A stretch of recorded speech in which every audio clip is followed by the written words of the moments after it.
The lights are on at Multisport Field as the Georgetown Hoyas welcome the Davidson Wildcats to the home opener. It is time for Georgetown football.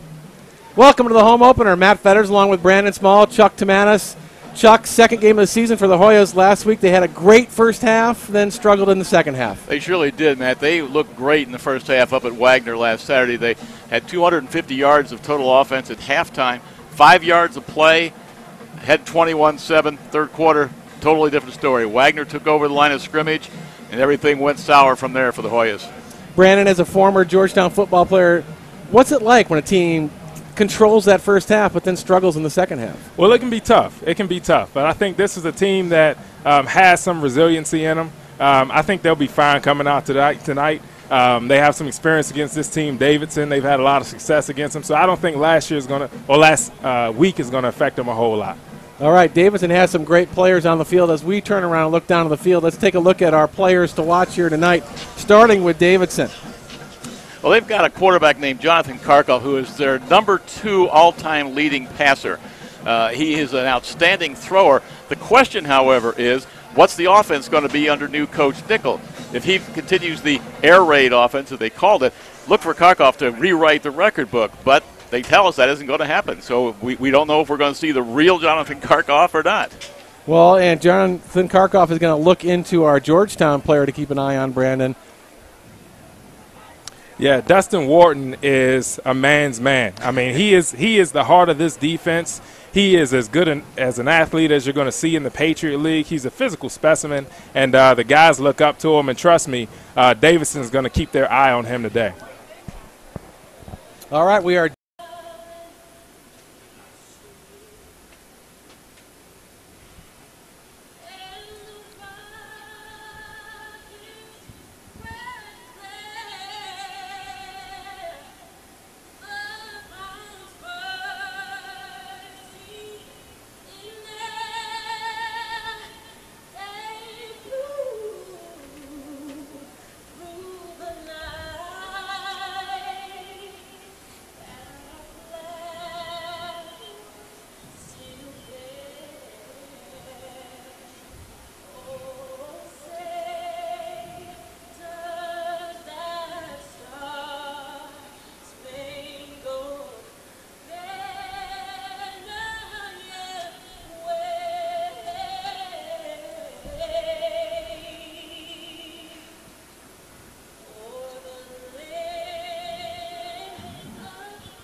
Great rendition of our national anthem down on the 50-yard line. We heard from Davidson coach Paul Nichols. Now let's go back down to Monica Moore, and she's with Georgetown's Kevin Kelly. Thanks, Matt. I'm standing here with Georgetown head coach Kevin Kelly. Coach, this is your first home game of the season. I know that that's always very exciting for the players. Can you talk a little bit about the atmosphere in the locker room? Oh, you're exactly right there. Everybody's excited. It's a beautiful night. It's what college football is all about. What I told them was this is why you play the game, because you enjoy it, and this is the atmosphere you like to play in, as well as the coaches. We love it just like they do. You're coming off of a loss to a very good Wagner team. Can you talk a little bit about what you're looking to improve upon after that game and the things you were pleased with? Well, the big word is consistency. You know, we played very well in all 3 phases in the first half, and then in the second half we didn't do that. And that's why we lost the football game. So we got to play a full 60 minutes, and if we do that, we should come out with a win tonight. Our player to watch today is Dustin Wharton. He had a fantastic game last week, and I know that was no surprise to you and your staff. Can you talk a little bit about what he brings to the program? Well, first of all, he's a great individual. He's a great human being. He was voted by a captain by his peers. He's an exceptional football player. You'll see tonight he'll play linebacker. He'll play defensive line. He's a pass rush guy for us in nickel. So he does a lot of things for us, and he just does a lot of things just by example. Coach, best of luck tonight. Thank you very much. As the Hoyas take the field, gentlemen, let's take a look at our game notes for this contest. Let's start with the Davidson Wildcats. Well, I think that they got to start quickly. This is their first game under Coach Nichols. Ironically, he made his name at Davidson as a quarterback, as a freshman off the bench, beat Georgetown in a game back in 1999, a big comeback victory. When he graduated, he was the leading passer at Davidson. He's since been eclipsed by a couple of people, but they want to come out and play well for their first-year head coach. Well, it's going to be up to the Hoyas to keep them from playing well. And as we take a look at the Georgetown game notes, Brandon, what do we have to pay attention to here? Yeah, Matt, when we spoke to Coach Kelly, there were two things he was very adamant about, and one was playing a full 60 minutes, finishing out games. Last week they got off to a great start against Wagner, but came out flat in the second half. And so Coach Kelly was really adamant about them not going through that today. And then the other part of it is they haven't seen this new coach. They haven't seen this new Davidson team. And so it's really going to be up to how Georgetown can adjust to what they see on the fly from Davidson.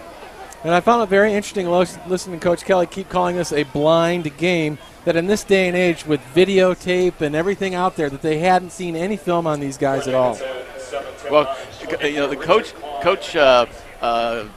Davidson has never coached as a head coach in college football, so who knows? All right, let's see if Monica knows. Back down to Monica Moore.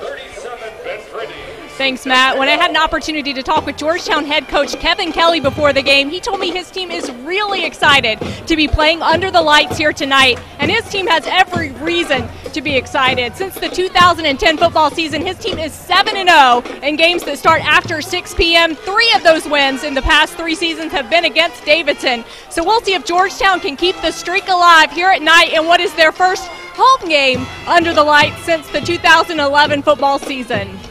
Thanks, Monica, and we are ready to get this one underway. Georgetown will kick off.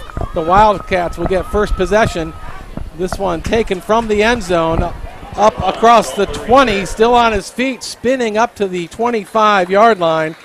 Tim Hines on the return for the Wildcats. Yeah, and Hines is an explosive guy, and Georgetown's going to make sure they want to cover him. We saw him catching kicks or catching or receiving some punts before the game, and he looks really good. This is going to be a huge series, first series for the Hoya defense, which got knocked around a little bit in that second half last week against Wagner. So 1st and 10 from the Davidson, 25 for the Wildcats. Let's take a look at what kind of offense faces these Georgetown Hoyas tonight, and they go to the air.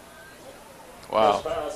Almost got picked. Yeah, falls incomplete. Jeff McDaniel's the intended target over there on the left side. Let me throw something out, man. We talked about that loss last week. Wagner is a heck of a football team.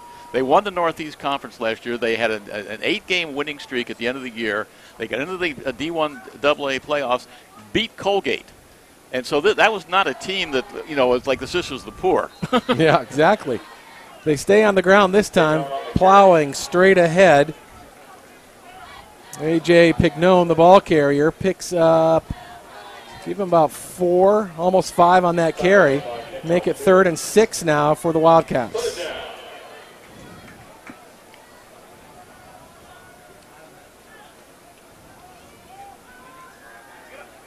Got time over the middle. Got his man enough for a first down, just shy of that 40-yard line. Tim Hines with the catch. So far, this looks like Davidson of last year, to be honest with you. And I was going to say, I mean, we talked about them getting away from that air raid offense. I mean, we've already seen 2 passes in the first 3 plays. Yeah. Now at the Davidson 38-yard line, a new set of downs for the Wildcats. Karkoff to the air over the middle. This one falls incomplete. Looking for Reese Williams. Yeah, and that was right through his hands. And that kind of speaks to this being their first game. I mean, we can't forget that they still have some cobwebs that they have to shake off. You know, game time speed can't be simulated in practice. You're right. You're absolutely right. right. And so this is their first time seeing, not to mention Georgetown has some flyers running around on that defense. 2nd and 10 now.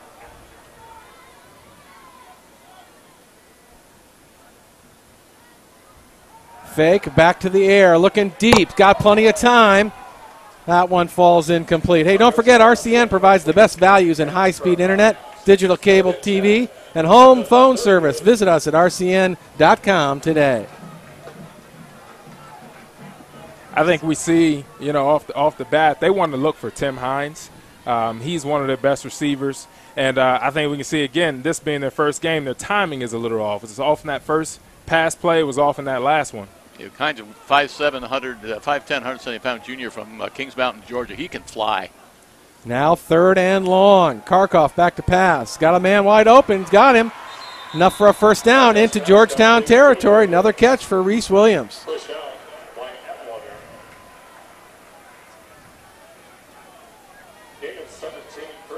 It was Atwater who came over to push him out of bounds on that play. He's got to get there a little quicker than that. I mean, we know he has some speed up under him. That time he's just a little late. 1st and 10 from the 45 of Georgetown. A little snafu on the handoff and is met hard and dropped for a loss.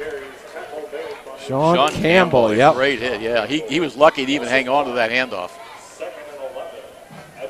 So they lose a yard. Now back to the Georgetown 46, make it 2nd and 11. And Sean Campbell, one of the leaders on this team, one of the captains. And he's a captain, obviously, for the respect that he has from his guys, but also for plays like that he can make on a regular basis. That's his 2nd tackle for loss this season. That'll bring up 2nd and long for the Wildcats. 12:56 to play in our opening quarter.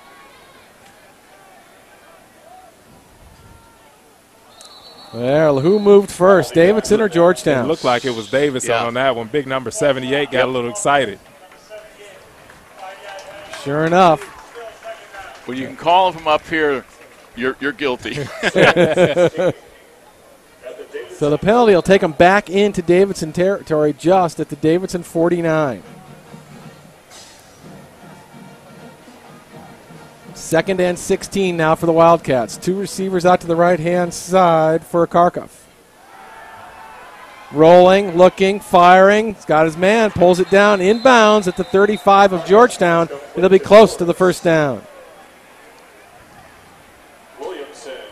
And that was just a well-executed bootleg for Davidson. I mean, when you look at that play, he had the entire Georgetown defense flowing to the right, and he was able to sneak it back out. They give him a gain of 16 and another set of new downs for the Wildcats. This drive just moving down the field now at the Georgetown 35.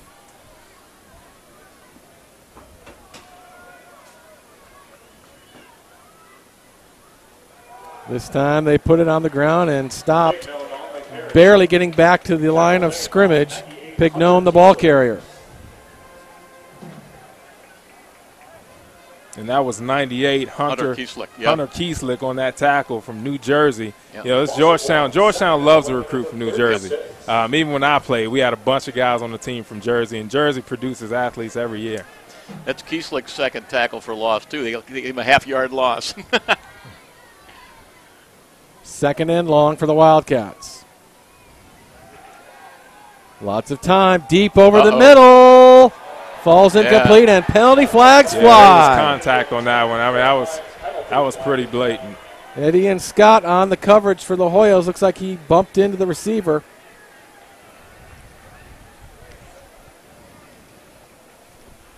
And as a defensive back, that's tough. I mean, you know, when we look at that, he was here the call, real.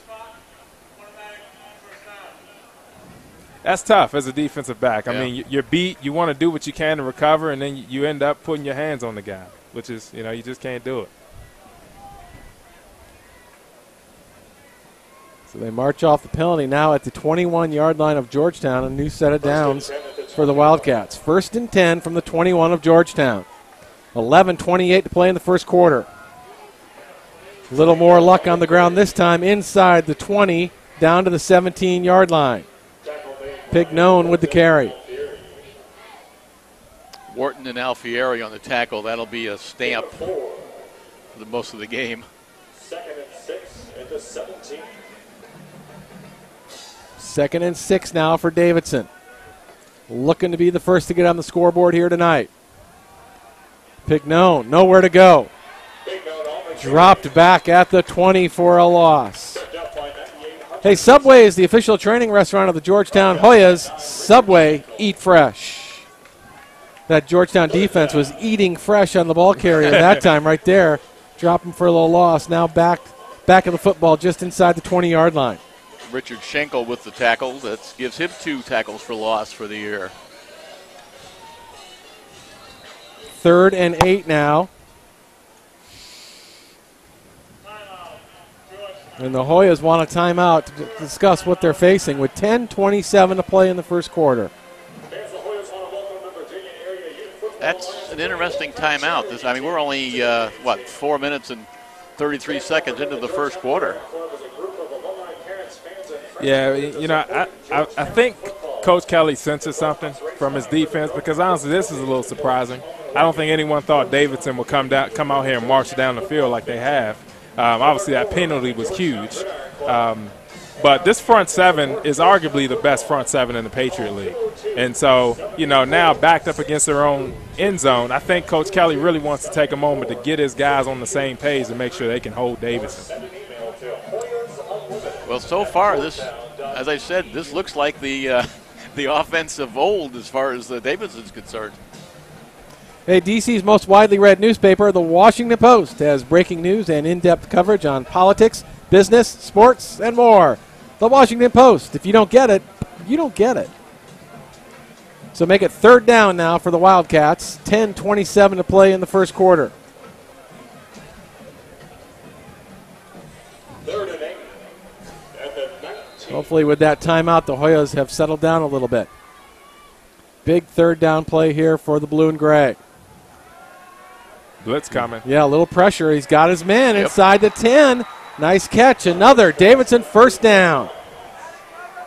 As Hines again, he's the favorite receiver. We talked about Hines, and, we talk about this timing. It seems that Hines is the only one that he and his quarterback are on the same page with that deep out route. Wildcats set up now at the Georgetown 7. That was their 12th play of this drive, which started all the way back at their own 25-yard line. First and goal. On the ground, nowhere to go on that left side. Klein, the ball carrier. Georgetown needs to be really careful because, had Kharkov held on to that ball on the same boot play that he caught him with, back here near the 40-yard line, that could have been a touchdown because there was absolutely no one out there for Georgetown. And the Davidson scouts up here in the press box saw that, too. I'm trying to keep my voice down. Oh, okay. Well, they're down the other end, so don't worry. Second and goal from the 6 now for Davidson. Kharkov and company looking to put 6 on the board. Lots of pressure. Got a man. Couldn't hold on. Falls incomplete. Savon Carter, the intended receiver. Good coverage by Gamble that time.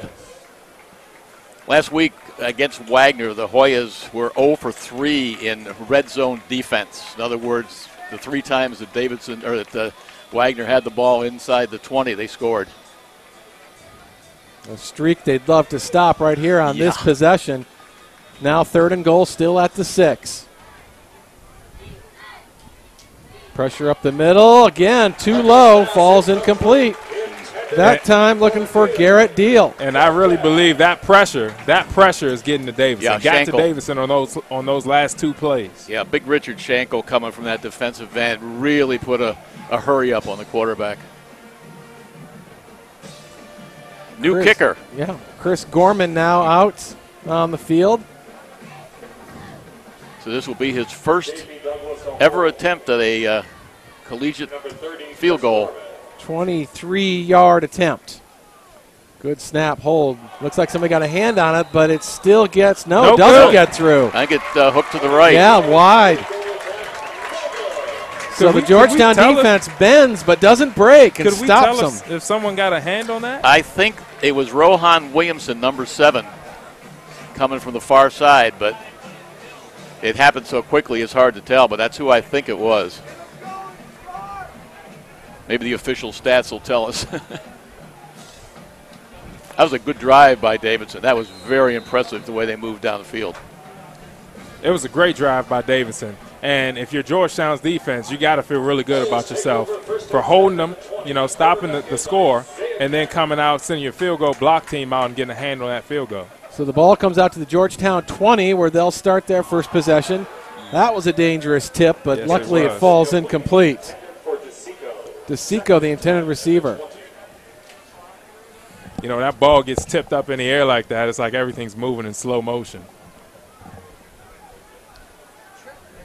Georgetown hurry-up offense right back up to the line. Kempf at quarterback. Now 2nd and 10 from their own 20.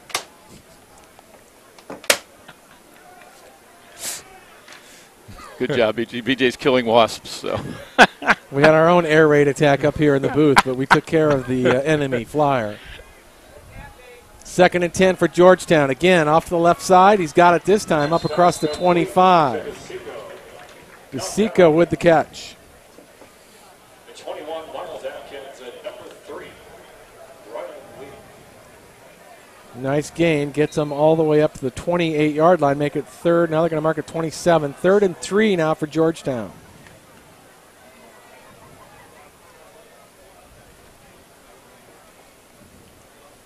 Kemp looks over, gets the play. This isn't a hurry-up offense. It's a hurry-up-and-wait offense. yep. Kemp firing over the middle. Quick Great slants. catch. Got him across the 45. First down, Georgetown. DeSico with the catch. And that was a great job by DeSico, really using his body to shield off that defender because he was covered. Gain of 19, 1st and 10, number 46. Up to the Georgetown 46, and this time they do hurry up. Kemp with the keeper, looking for some room, but dragged down just shy of that 50-yard line. Tackle made by 19. Brian I'll tell you, I had some deja vu horribles with that one because it was about the 6th play 1 year ago that Isaiah Kemp, running the football against this Davidson team, suffered a concussion that ended his season. I wonder if he remembers that. I guarantee you. But maybe if it's a concussion, he doesn't remember. I don't think he'd be playing if he didn't, to be honest with you, Matt. That was probably the first question they asked him before they cleared him to play. Yeah, Right. yeah, good point. Do you remember when? And who was the truck that got you? Right. 2nd and 6 now. Nice 4-yard gain for Kemp. He's got something. Yeah, nice out to the flats, up across the 45. That'll be close to a first down. tackle made by Crater. Hoyas into Davidson territory for the first time today 7, 1st and 10 at the 43-yard line of Davidson. Michael Simaluka got a great block out there on that little short screen. Campanella and Kemp shielding their eyes as they have to look into that setting sun to see the play. 7:28 to go here in our first quarter. No score. Hoyas looking to strike first. Campanella battles his way inside the 40. Nick Campanella scored 4 touchdowns at Davidson last year, so he likes playing these guys. Gain of 6, And I'm sure they hate playing him. I have no doubt. 2nd and 4 from the Davidson 37. Just inside 7 minutes to go in the first quarter. But these guys can't wait till this sun sets. Yeah. And the fans across the way in the Davidson section, too. Yeah, right.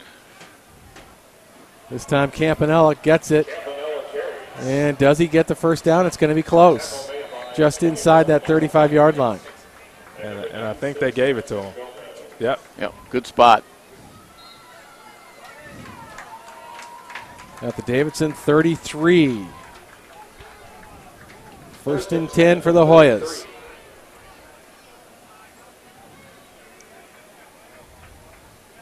Yeah, Georgetown is definitely taking their time running this offense and no rush at all. Campella in the backfield. He's He'll got go it. He's deep. got it. He does, doesn't he? Oh! Wow. Diving try. That was Hill, wasn't it? Yeah, Justin Hill, a freshman. That was almost a sensational catch. Yep, Hill laid out for it, couldn't pull it in. Laid out for it. Campanella, good throw. Could have been a better throw. Yep. But, I mean, it was there to be caught, and just couldn't hold on to that one. Davidson's got a man down. Looks like Jackson Gomez, the defensive end. They're working on his calf. Hope it's not that hot. I mean, the sun is brightly shining, but it's not terribly hot like it was in Davidson, North Carolina 12 months ago. And Gomez from Raleigh, North Carolina, should be used to any kind of heat there is. Yeah, and again, I mean, it may go back to the fact that these guys haven't moved this fast yet this season. I mean, they haven't played in these game conditions, and so I wouldn't be surprised if we see a couple of Davidson guys cramp up. Yeah, he's dragging that left leg. I'm hoping that's all it is a cramp. This Hoya offense it's not, as you said, it's not a hurry up, but it can be because they get right to the line of scrimmage and then they get the call from the sideline, and there's nothing to stop them from snapping the ball, instantly. Yeah. So if you're Davidson, you don't know. Exactly. I mean, you can't relax. Exactly. Kemp now 2nd and 10. Goes left, got his man, dances his way inside, almost, just gets to the 30. About a 3-yard gain on the play.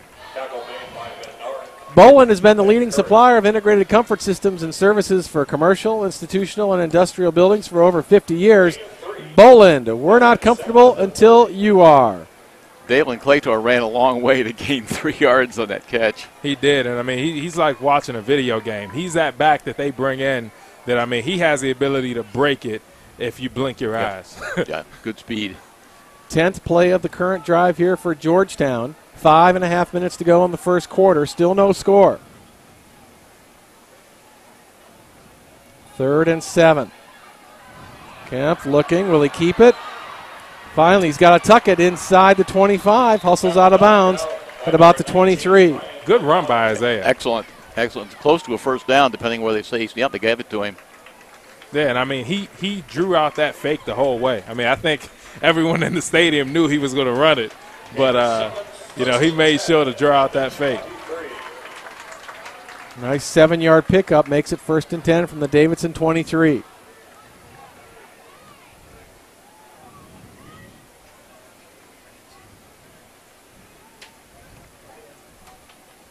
Still 15 seconds on the play clock, so it's not like the Hoyas have to hurry up. Plenty of time. Kemp with the keeper after the fake to Capella. Dives forward inside the 20 to the 19. I think that was supposed to be a handoff to Joel Capella, but the high snap messed up the timing, and Kemp very wisely just took it himself. Well, they spot it right at the 20-yard line, a 3-yard gain. Make it 2nd and 7 now for the Hoyas. Inside 4.5 to go in the first quarter.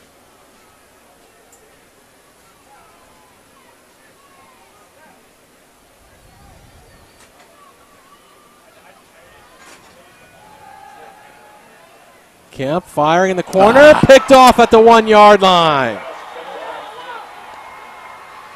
Number 21 for the Davidson Wildcats. Miles Atkins stepped in front of the pass and picked it off at the 1. Yeah, and it looks like there's some confusion between Kemp and the receiver. Kemp was expecting his receiver, it looks like, to go in. And so, but yeah, I mean, Kemp had all the time in the world. He wasn't under any pressure. Well, it was a pick 6 against Wagner a week ago that turned the game toward the Seahawks. So at least this isn't a pick 6, but snuffed out a really good Hoya drive. So both squads put together nice first offensive drives, but come up with goose eggs on the scoreboard. Let's see what Davidson does here on their second opportunity. They run it straight ahead. And I don't think Davidson's going to have a whole lot of success with the run today, not against this front seven. No, Nick Alfieri, the middle linebacker, makes the stop for Georgetown. Gain of maybe a yard. Make it 2nd and 9 now from the 7 of Davidson.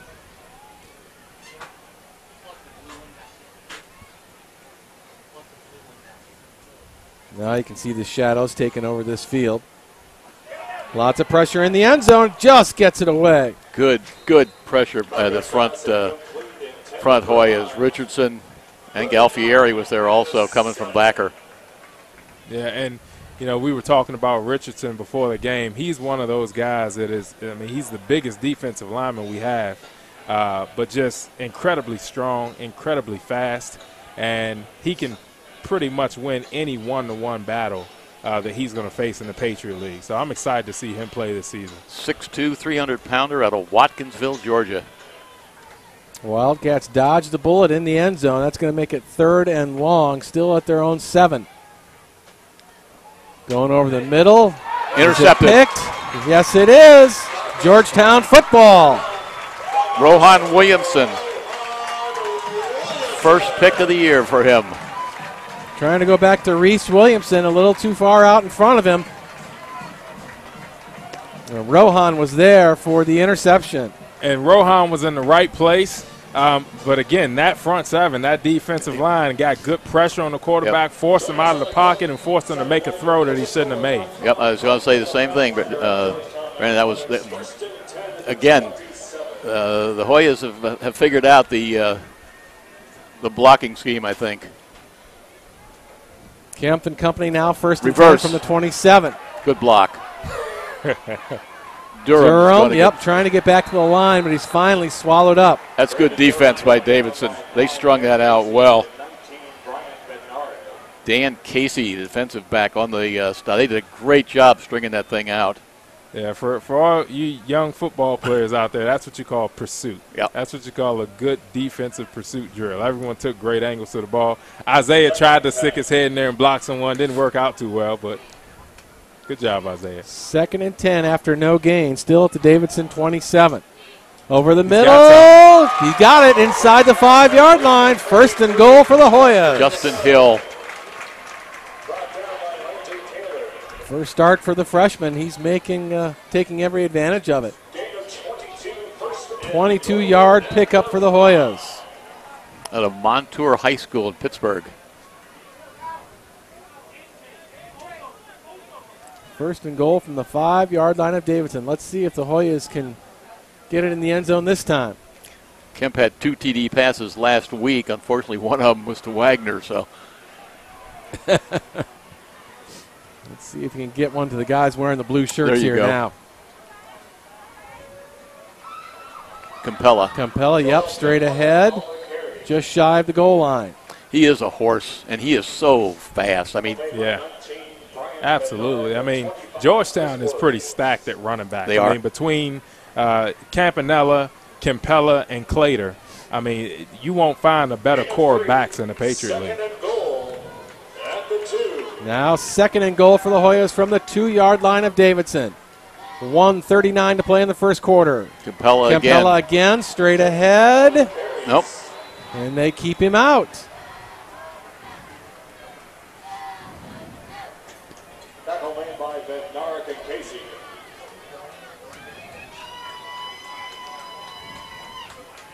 Maybe just inside the 2-yard line. Yeah. 3rd and goal from the 2. 3rd and goal at the 2.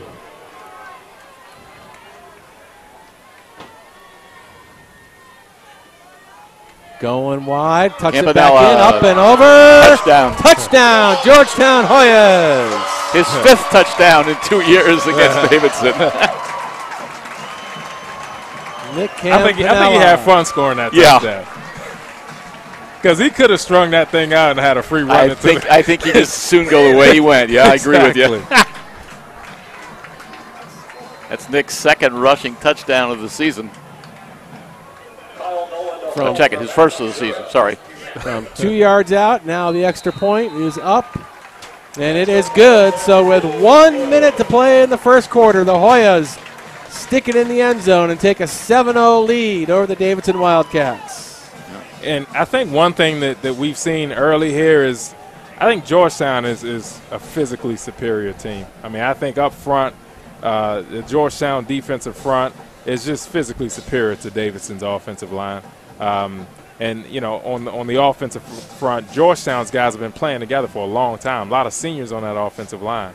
And so, you know, we'll see how that plays out this game. Don't forget, 15 minutes could save you 15% or more. Visit Geico.com today. Geico, saving people money on more than just car insurance.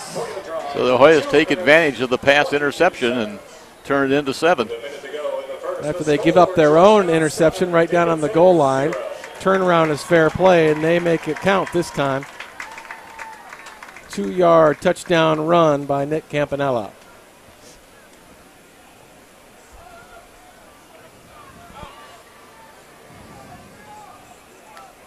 This is Ben Pretty to kick off. Ben Pretty. This is the 3rd kicker for the Hoyas. This is their number 3 kicker. So far, they haven't found anybody that can put in the end zone yet.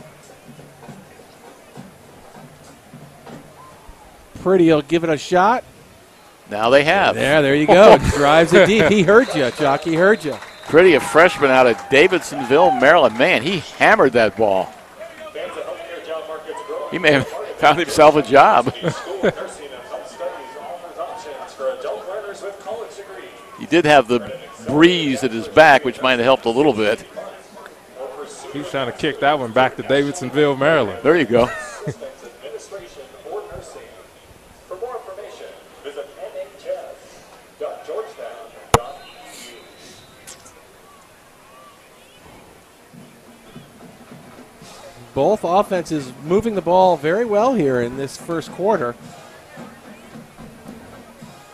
But the Wildcats unable to put any points on the board after that nice lengthy drive of theirs. Now 1st and 10 from the 25 of Davidson. Stringing it out left side up across the 30. Nice 5-yard gain. Alfieri and Schenkel on the stop. Even though Dustin Warden was picked as the Patriot League Defensive Player of the Week last week, Nick Alfieri actually led the team in tackles. He had a dozen.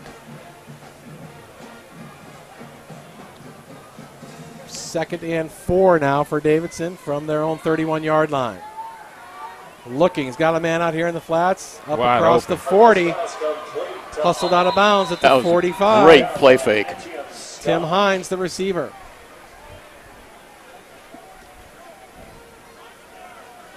Gain of 14, 1st and 10. 14-yard pickup, moves the ball up to the 45-yard line of Davidson. You know, you mentioned Alfieri. We said his name a lot here early. You know, he's one of those guys that's versatile. I mean, he came onto the Hilltop as a linebacker. They moved him to safety, and now this is his first season back at linebacker. And he's produced everywhere they've used him. Karkoff with a new set of downs. They try to go straight ahead with A.J. Pignone, and that'll be the last play of this first quarter with the Hoyas on top, 7-0. Tackle for Georgetown, Boyle, along with Hunter Kieslick.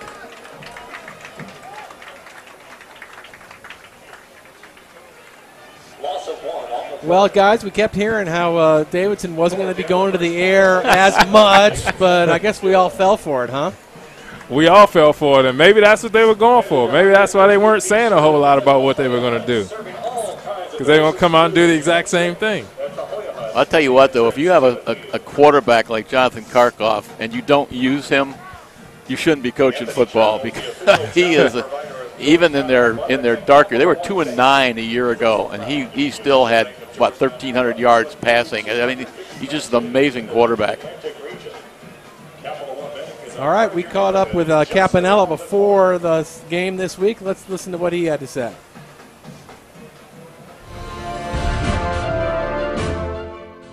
When I step on the field, it's something I can't describe. It's a tingling sensation. I feel that rush and that adrenaline rush that I know I'm never going to get again in my life. And from Mr. Campanella, let's go back down to Monica Moore.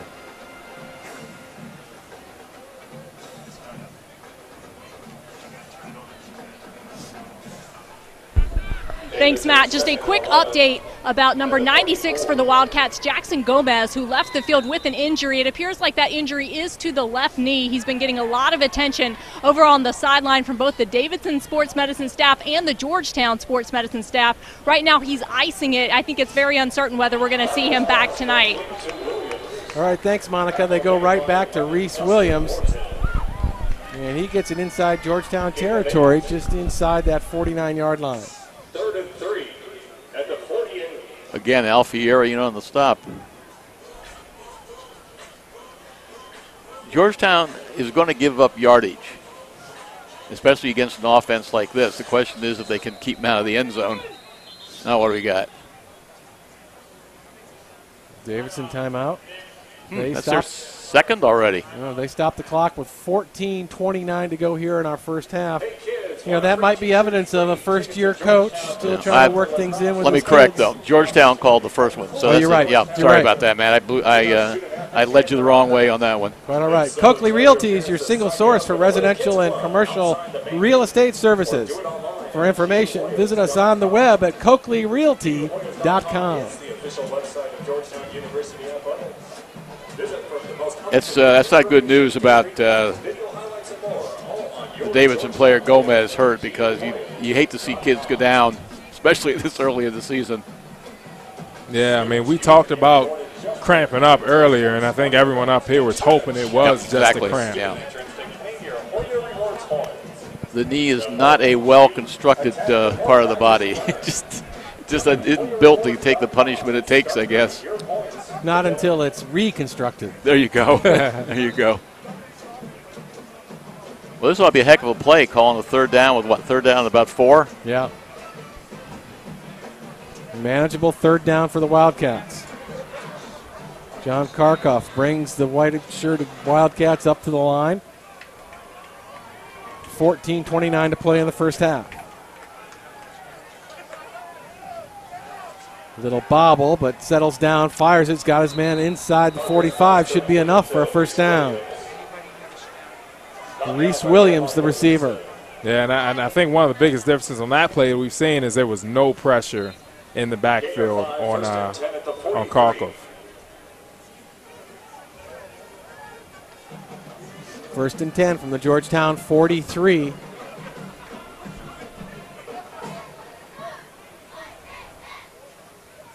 Karkoff will keep. Going deep over the middle. He's got a man. Too much on it. Wow. He had Tim Hines wide open, had more than a step on the defender. He had him, and I know he wants that play back if he could have it. But you see what Georgetown did that time? I mean, when he rolled out, every other time we saw it, there was nothing but grass. But this time, Dustin Wharton was out there waiting right for on him, yeah. First quarter stats, total offense for the Hoyas, 89 yards. For the Wildcats, 39 yards. Second and 10 now. Again, over the middle. Go back to it. This one batted away, but a flag flies on the play. Ooh. They were looking for Martell Campbell, the intended receiver. Oh, that's tough. I don't think so. At the end, Scott got a hand in him and got a hand on the ball. That's tough. What is this? Oh, man. Holy moly.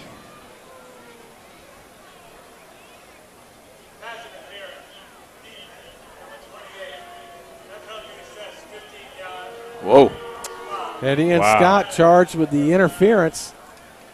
They'll march the ball down inside the 30 to the 28 now of Georgetown. Wow. Now, that's one I can't say I saw. No. That's the second Hoya pass interference call in the first half. And this is our home field. First and 10 from the 28 of Georgetown. Little shuttle pass. Nice Look at play. this. Inside the 25, across the 20. Dragged down by Rohan Williamson.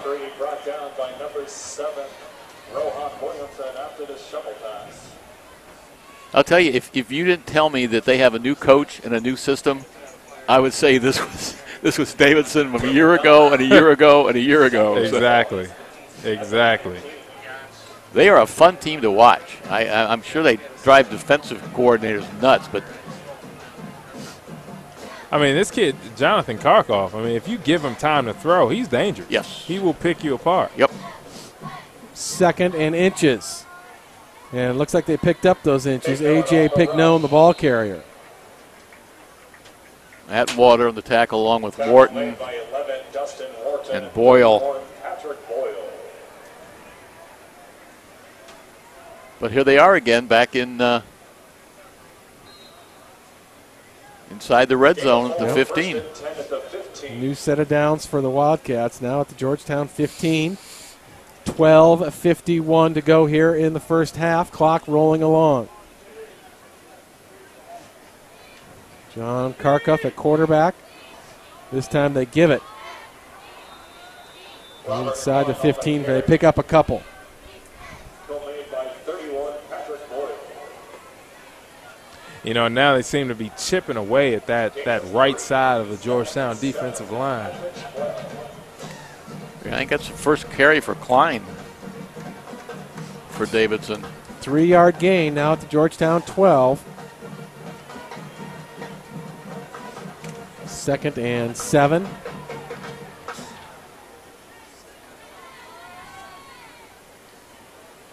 Here comes some pressure. Karkoff keeps it. Falls incomplete, trying to dump it off to his man who couldn't pull it in. I tell you what, if the pressure isn't there, that's a complete pass. Yeah. He threw that way before he really wanted to. Yeah. Reese Williams couldn't make the catch. And we saw it down on this end. I mean, almost two exact scenarios. Pass interference called down here. Georgetown up against the wall. Started bringing pressure. Threw Davidson off. Now we're seeing the same thing here. Pass interference. Georgetown against the wall. And we'll see pressure come again, I'm sure. 3rd and 7 from the Georgetown 12. And 12 minutes to go in the first half. Karkoff firing. He's got his man at the 5. Hoyas trying to rip it out. Did they? They do. He got it out. Now what are they going to say? They say he was down? Yeah, but are they going to give it to him? Right. Yeah, Atwater came up with the football, but they're going to give him a completion. Yeah, still Davidson ball now at just inside the 5-yard line. 1st and goal. Gain of 8. 1st and goal. At the 4. So 4 cracks at it for the Wildcats at the Georgetown 4-yard line. Number 1 on the ground, straight ahead, nowhere to go. Richard Schenkel, what a hit. Jordan Richardson, what a hit. Big Jordan Richardson. You've been singing his praises even before the game started. I'm telling you, I don't think there's a guy that he's going to face all season that can block him. Well, nobody did that time, and he stuffed him at the 5-yard line. 2nd and goal from the Georgetown 5. Hoyas on top, 7-0 with 11:07 to go here in the first half. He'll keep it this time. He's got some room. He pitches it to the end zone. Wow. Too much on it. Falls incomplete. I think he could have made it to the end zone. That's what I was thinking, too. Whoa, if he kept running. Take the right angle and head for that pylon. 3rd and goal from the 5. Because his receiver was well covered. That's not a mistake I'd expect Jonathan Karkoff to make it. You wonder how much confidence he has in his legs. You know, Well, maybe he thought he had more pressure behind him than he actually did. Maybe that's a good point, Brandon. Now 3rd and goal. Can they stop him again? Fires to the corners. Got him. Did he get in? Touchdown, Davidson. Good throw. They've been going to Reese Williams throughout this first half. This time they make it count, and the Wildcats get on the board.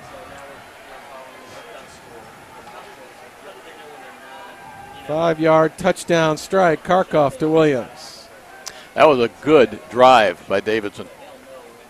Yeah, and I think we've seen, his 2 big targets, Hines and Williams. He's gone to him, the whole first quarter and then just hit Williams on the score. But that was a perfectly placed ball by Karkoff. It had to be. Ben Case on for the point after for Davidson. Blocked. It's blocked. Live Yes, ball. Live ball. And he scoops. He's looking for a block. Cut that thing back. And pulled down inside the 35-yard line. So nice special teams play by the Hoyas. Keep them in front, 7-6 with 10:55 to go in the first half. Huge play. I think it was Eddie and Scott who was returning the ball. I'm not sure if he's the one who got his hand on it or not. And so we've seen Georgetown special teams come up big twice already. I mean, and that, a play like that is a play that could change the course of the game here in the fourth quarter. So Davidson, after their first possession, a lengthy drive that started at their own 25 all the way down inside the 10. They missed the field goal attempt. But here, 2 possessions later, they put together another lengthy drive, and this time it's Karkoff to Williams from 5 yards out.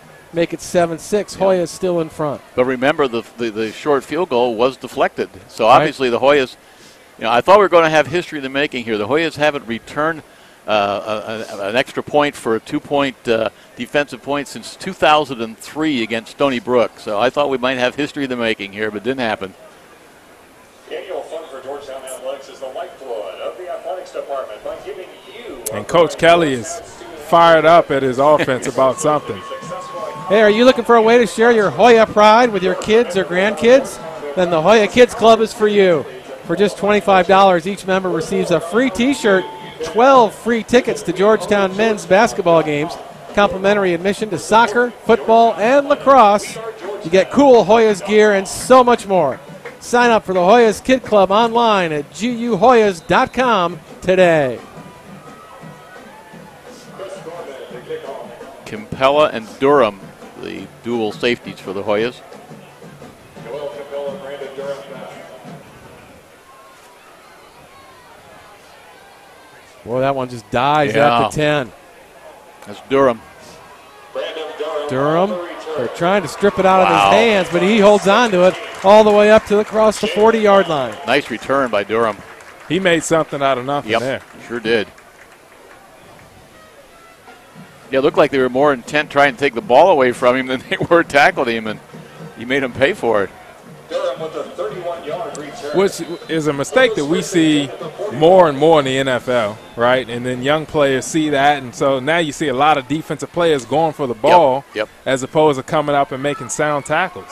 Campella. Campella across the 50 to the 49, 8-yard pickup on first down. I love how Campella runs. I mean, he's a strong downhill running back. He never goes down off the first hit. Gain of 11, first and 10. Correction, 11-yard gain, enough for a first down. They go right back to him, finding running room up the middle, but a flag is in his wake. That'll be a hold. Tackle made by Too bad, Campella with a nice run up inside the 40-yard line. Yeah, that one's coming back.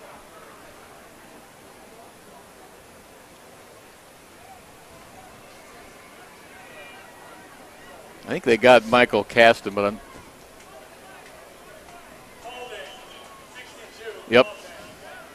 Yep. Sorry, Michael. The only time the offensive line ever gets their names mentioned on the air is when they commit a holding penalty. That really stinks. We got to start saying their names more. first and 16 at the 46. So it marches them back to the 46, first and 16 for the Hoyas. Campella still in the backfield. Kemp looking, firing, wide open inside the 40, across the 35 to the 34. Zach Wilkie on the catch. That's a good call. Hoyas starting to spread that ball around a little bit more. Last week, Chuck, didn't they hit like 8 different Eight or receivers? 9 different receivers, yeah. And that's something the coaching staff was really pleased that they have a lot of people who can do damage. Now inside Davidson territory at the 34. Up by 1 are the Hoyas. Kemp spins his way. Maybe a 1-yard gain if. That may have been a busted play. It was definitely a busted play because Kemp was looking for Jake DeSico to step out to his right when Zach Wilkie was stepping back to his left. So Zach Wilkie thought the play was coming to him. Make it 2nd and 10 for the Hoyas. 9.5 minutes to go in the first half. Again, over the middle. Nice 4-yard pickup down to the 30. Complete to Scotty. Tackle made by 43, Matt Casey. Brody with the catch. Just inside the 30 at the 29, making a 4-yard pickup. Gain of 5, Third and about a long 4 here for the Hoyas.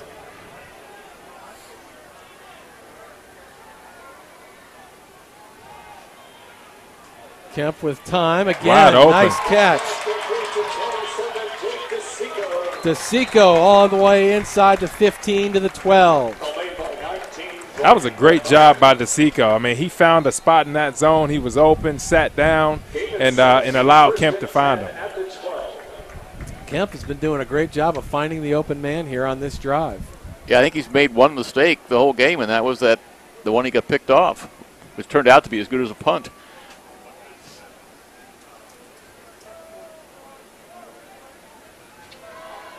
First and 10 from the 12 of Davidson. Claytor. Claytor right inside the 10. Touchdown. Great Touchdown, run. Georgetown Hoyas. I don't think they could see him. Good point. Good point. I don't think they could see him. I mean, because when you look at the play, it didn't look like he was going to make anything out of that. Yeah. But he got on through there. Claytor listed at 5'8", 170 pounds. Javaris Flagg, the 290-pound sophomore lineman from Charleston, South Carolina, led that play. There, we got a good plug for an offensive lineman. There we go. Good job, Javaris. Good blocking. Great job, Dalen. And again, go back to what both you guys were alluding to earlier. The Hoyas have a plethora of guys who can run the football. Yeah.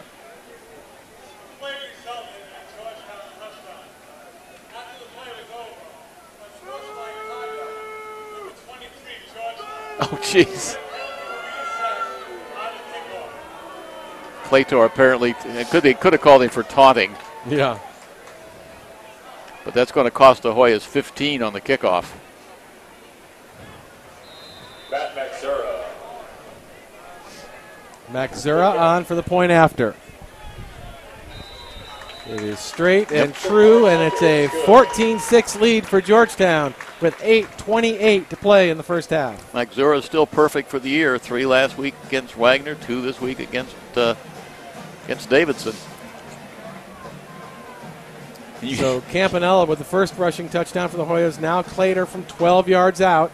Make it 14-6. That's his first touchdown. You know he's getting yelled at. Oh, yeah. I guarantee you. Well, I tell you what, so that's his first touchdown. If he was going to do it, that was his chance to do it, Yep. and he did it. Yep. I guarantee you he'll never do it again. The healthcare job market is growing. Be a part of it. Georgetown University School of Nursing and Health Studies offers options for adult learners with college degrees. Earn an accelerated bachelor's degree in nursing in 16 months. Or pursue a master's degree through nationally ranked programs in health systems administration or nursing. For more information, visit nhs.georgetown.edu. So if they go back to Pretty, the kicker, he's going to have the wind in his face this time. Last time he put one in the end zone. But he'll be kicking from where the 20-yard line. Yeah.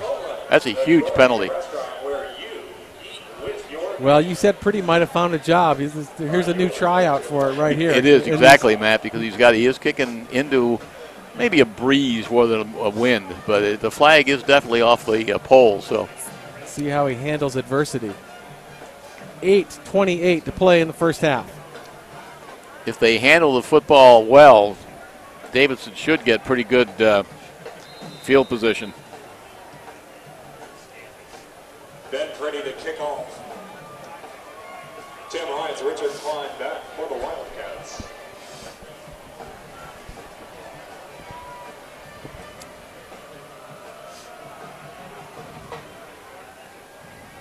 Not bad. Has to come up to the 21 to take it. Tim Hines Across the 35. Hines with the carry to the 35, 36-yard line where Davidson will start their fourth possession of the ball game, 1st and 10 from their own 36. Matthew Satchel on the suicide squat making the tank. And there's the 15 yards that hurt him. I mean, if that ball is kicked normally, that's at the 5-yard line. Yeah. But instead he kicks it 15 yards further back, and that gives Davidson great field position.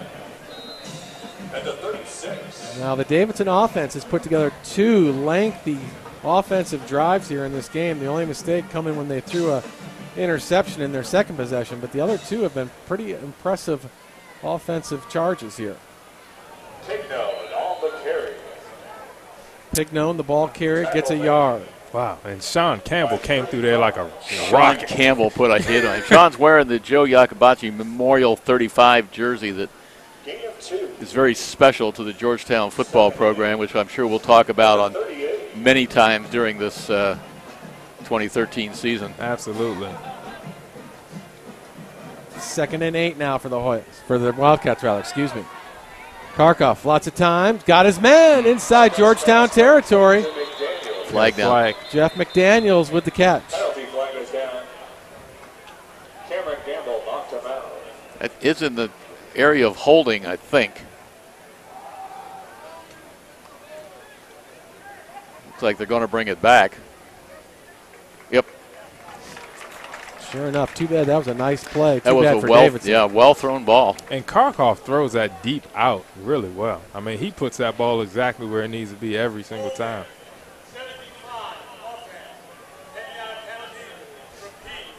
Called it on Nelson White, the left tackle. We figure if we're going to mention our guys, we'll mention their guys too, right?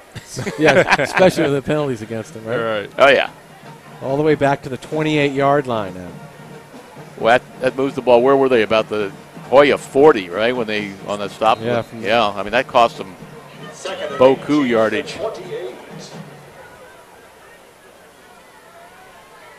All the way back from the 28 now. Karkoff steps up, dumps it.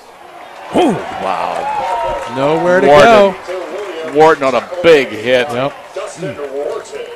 Number 11 on number 11. Wharton on Williams. You know, when you look at this guy, he's not the biggest guy on the field.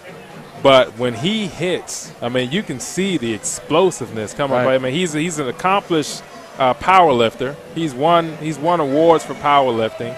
You know, he was named the preseason Defensive Player of the Year in the Patriot League. Yeah, he's 6', about 213, 214. Third Comes and a pressure bunch. Again. Yep. Dumps it off to the screen. Had to bat it away. Had to self-preservation there. They just took it out of the hands of the Hoyas. I would love to see a rebound. I thought 75 for Davidson was the guy who got his hands on the ball, and if that's true, that's illegal touch because he's an ineligible receiver. Yeah. I mean, I know what he's doing. He's trying to break up the interception, but yeah. He can't touch the football. That's true. That's true. But I mean, great play by Hunter Keesley. Yeah. Because, you know, the entire Georgetown defense fell for that screen, and he was the only one who played back. A wobbler rolls down inside the 40, inside the 35, and they'll stop it at the 32-yard line. So the first punt of the day for the Wildcats will set the Hoyas up at their own 32 with 6:43 to go in the first half, up 14-6. That was Jeff McDaniels kicking. They have Garrett Deal listed as their punter, but McDaniels is the one who punted. Join us on the Coke side of life at Coca-Cola.com. Coke, a proud partner of Georgetown Athletics. So Hoyas leading 14-6 with 6:43 to go in the first half. This will be their fourth offensive possession of the ball game. First possession resulting in an interception, but then the last two have been touchdowns.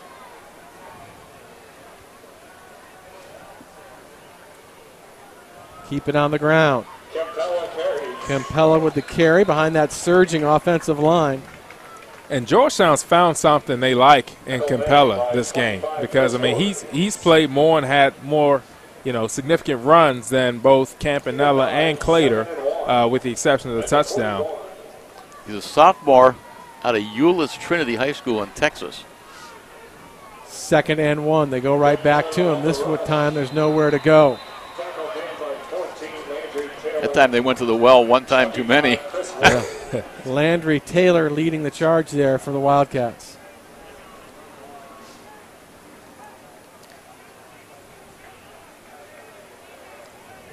Make it 3rd and 1 now. Still right there. Now inching ever closer to the 42-yard line of Georgetown. Inside 6 minutes to go in the first half. Campella again. Yeah, he's got room, doesn't he? Inside Davidson territory. Tripped up where he would have been off to the races. All the way down to the 42. I love it. I love it. I don't know if we can see that, but anyone who saw that block that Zach Wilkie just threw, he made that play. Yep. He made a block on the defensive end, but not only did he make the block, he got up and pushed him.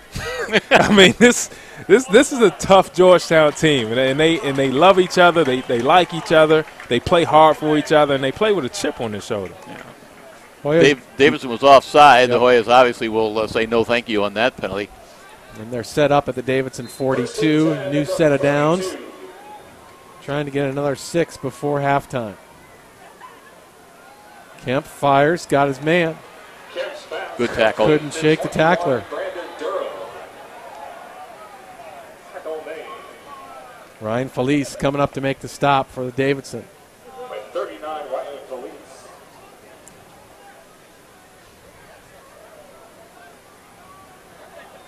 Second and 9 at the 41. Give him a yard, make it 2nd and 9 from the 41 of Davidson. First time they've showed trips to either side, trips left, which means they'll probably run right. He goes straight up the gut.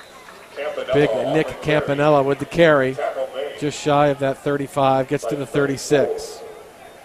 James Gessner.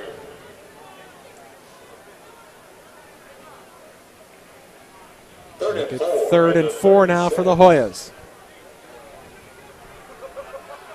Looks like that Hoya offensive line starting to wear down a little bit on the Wildcats.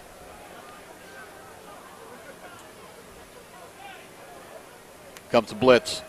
Gets it away. Behind his man. Falls incomplete. Looking for Dalen Clater. That time it looked like the Hoya offensive line wore down on itself. Yeah. Yeah, they left. That was Gessner again. They left Kemp totally by himself back there, and he's lucky he got that off. He did do a good job of getting that ball away. 4th and 4, and the Hoyas will have to punt for the first time today. This is Magzura's. I think this is the first punt for the Hoyas. 7 Tim Hines back for the Wildcats.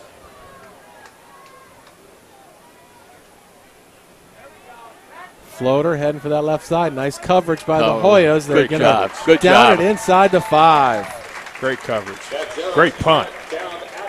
It's only a 31-yard punt, but that's perfect. John Egan. Down the punt. DC Trails is the premier Washington, D.C. charter and tour bus company serving Washington, D.C., Maryland, and Virginia. Book your next tour at dctrails.com. DC Trails, the ultimate touring experience. And the bus line of the Hoyas. Trust me, I know that from all the road games.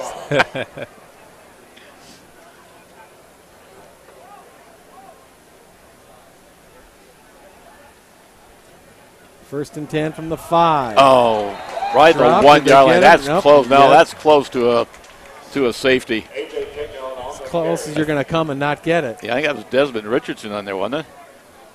I think so. But Tackle made by 96, Desmond Richardson. He also out of Euless Trinity High School in Texas. yeah, he and Joel, really good friends, played with each other in high school, came to Georgetown together, and the two of them are really blossoming together as players. 2nd and 13. Talk about your backs up against the wall. We were offside. That'll help the Wildcats get out of this hole. I think Desmond got. It was Desmond again. Yeah, I think Desmond got a little too happy on that one. The guy we just said nice things about jumped. Number 96, 5-down penalty, still, 2nd down.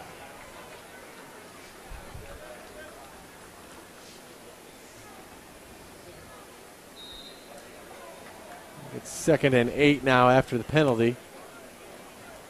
Up around the 8-yard line of Davidson. 2nd and 8 at the 7. Karkoff to pass. He's got the time. Going deep into double coverage. Oh! Hit him in the hands, and he couldn't bring it down. Tim Hines. Stunned that Hines didn't catch that because he doesn't miss many. He did a great job to adjust and come back on this side of the defenders. Should have had it. That ball was perfectly thrown. It was perfectly thrown, and Matt, you said it. I mean, he did a great job adjusting. He lost both Georgetown defenders on that adjustment. And had he caught that, I mean, he probably would have took it for another 15 yards. Right. Or more. Wow, Up that's a big drop. 3rd and 8 now for Davidson. 3:14 to play before halftime. Karkoff steps up, fires, got his man up to the 15-yard line. Will be close to the first down. Boyle on the tackle. That's going to be interesting. I think he's got it. Yeah, they're going to give him a good spot. First down, Wildcats. 3 minutes to go before halftime. Remember what I told you at the beginning of the game about the silly penalties the Hoyas burned themselves with last? Yeah. That offside penalty by Desmond is what could fall in that category. Looking for room around the right side. Pignone, the ball carrier. Brought down by number 7, Rohan Williamson. Gets it up to the 19. 4-yard pickup.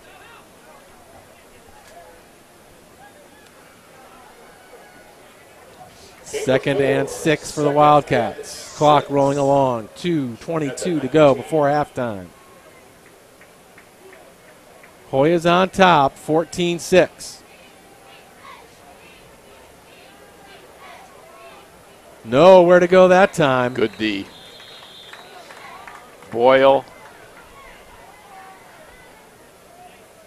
I tell you what you love about the Hoyas is not only do they pursue well to the ball, but when they get there, they really bring it. I mean, they team tackle, and each person on that team has some thump to them. Yeah. Now, the Hoyas have called a timeout, maybe to preserve some clock. We caught up with Mr. Kemp this week. Let's have a listen.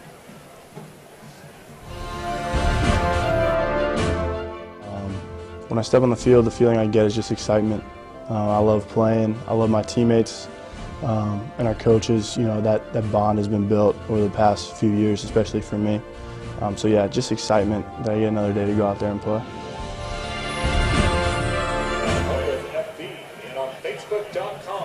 He's a senior, but is it me? He looks like he's still a sophomore in high school. He looks young, doesn't he? Doesn't he? I think that's how he fooled the NCAA to get him another year. Right. No, I'm only kidding. Don't write your congressman. Good kid, too. I mean, he's really done a lot for the. He's a winner. He won a California State high school championship with Oaks Christian. I mean, he knows how to win. He's a winner, and, I mean, as you said, he's a great kid. I mean, the players on his team really respect him as a leader. Yep. Robert Klein, the ball carrier for Davidson. That's an interesting call.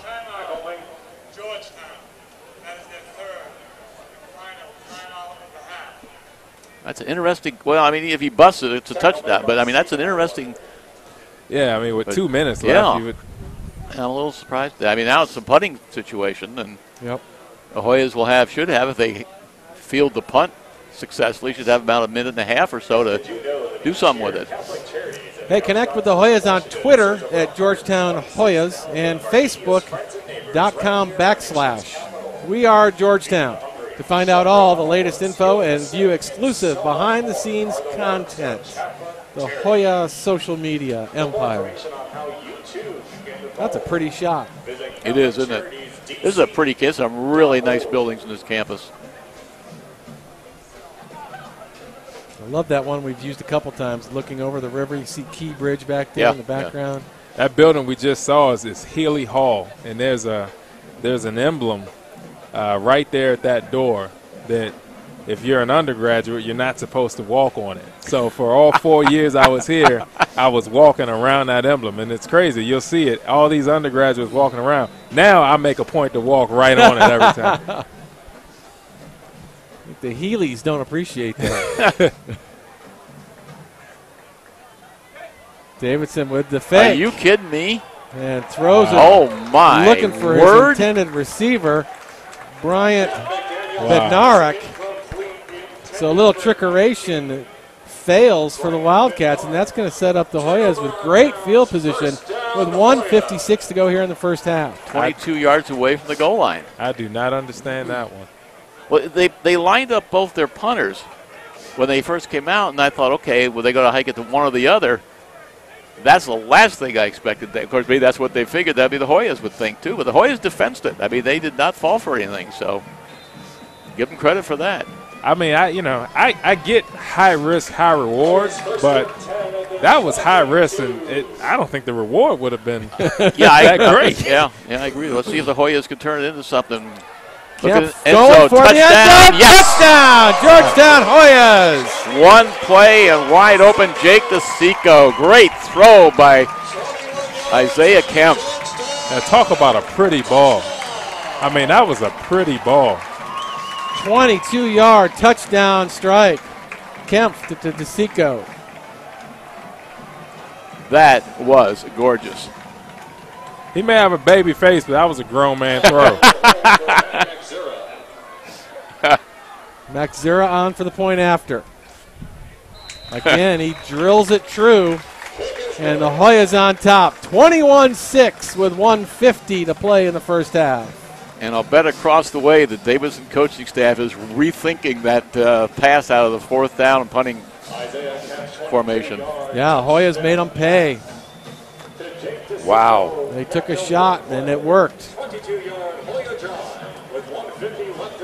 And that's what good teams do. You know, when one team makes a mistake, good teams come back and capitalize on it. You have to. And that time, it didn't take Georgetown many plays, one play actually, to capitalize on it. GUHoyas.com is the official website of Georgetown University Athletics. Visit GUHoyas.com today for the most up-to-date information, game recaps, video highlights, and more on the Georgetown Hoyas. That's GUHoyas.com. Hoyas.com. That's a huge turnaround. I mean, if they punt the football away, the Hoyas got to at least drive for a touchdown, but that's a gimme. Yeah, exactly. So 2 rushing touchdowns and 1 passing touchdown for the Hoyas here in the first half. 21 points on the scoreboard. Still just under 2 minutes to play. So here's Purdy kicking from the 35. Let's see how close he comes to the end zone. Wind looks like it's still in his face, or the breeze anyway. Yeah, just a little. Yep.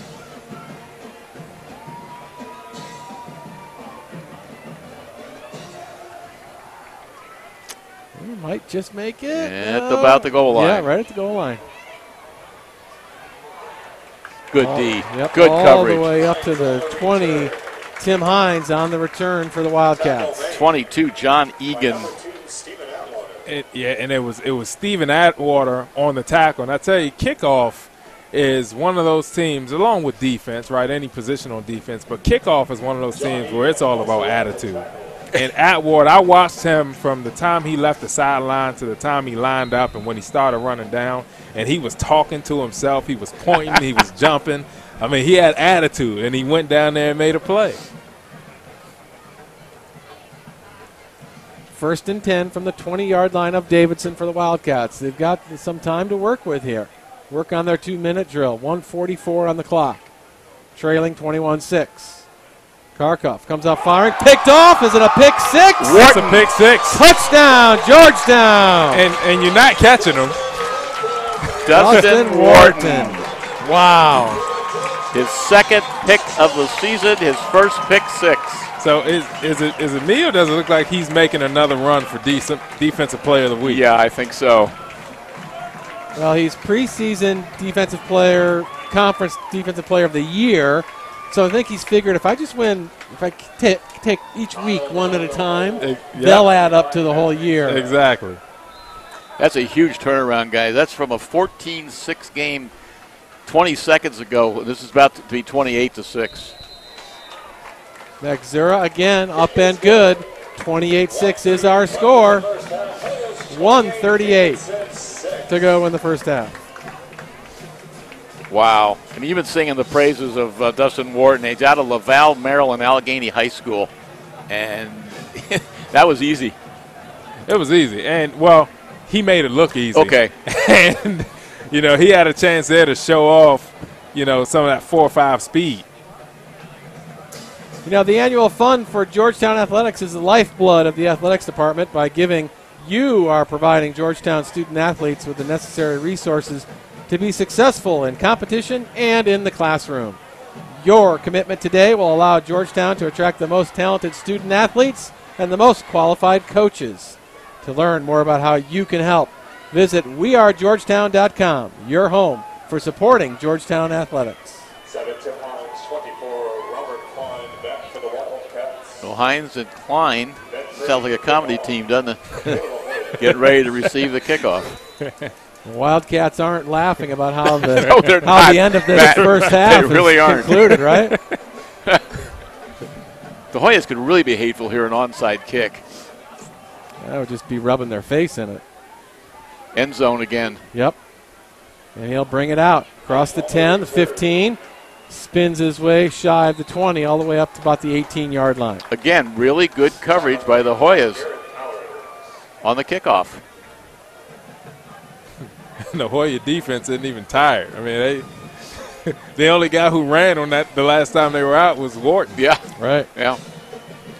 So 2 turnovers by the Davidson Wildcats, and the Hoyas have converted after each one of those turnovers. And you can almost say 3 on that busted 4th down pass play on the punt. Yeah. We'll keep it on the ground here on first down up to the 22-yard pickup.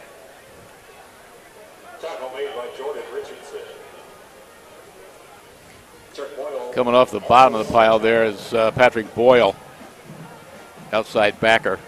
Gain of 2, 2nd and 8 at the 20.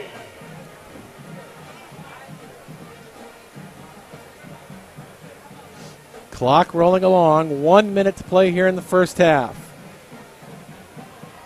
It's hard to tell whether Davidson wants to work on something here or Let's just head for the locker room. Still down to 15 on the play clock.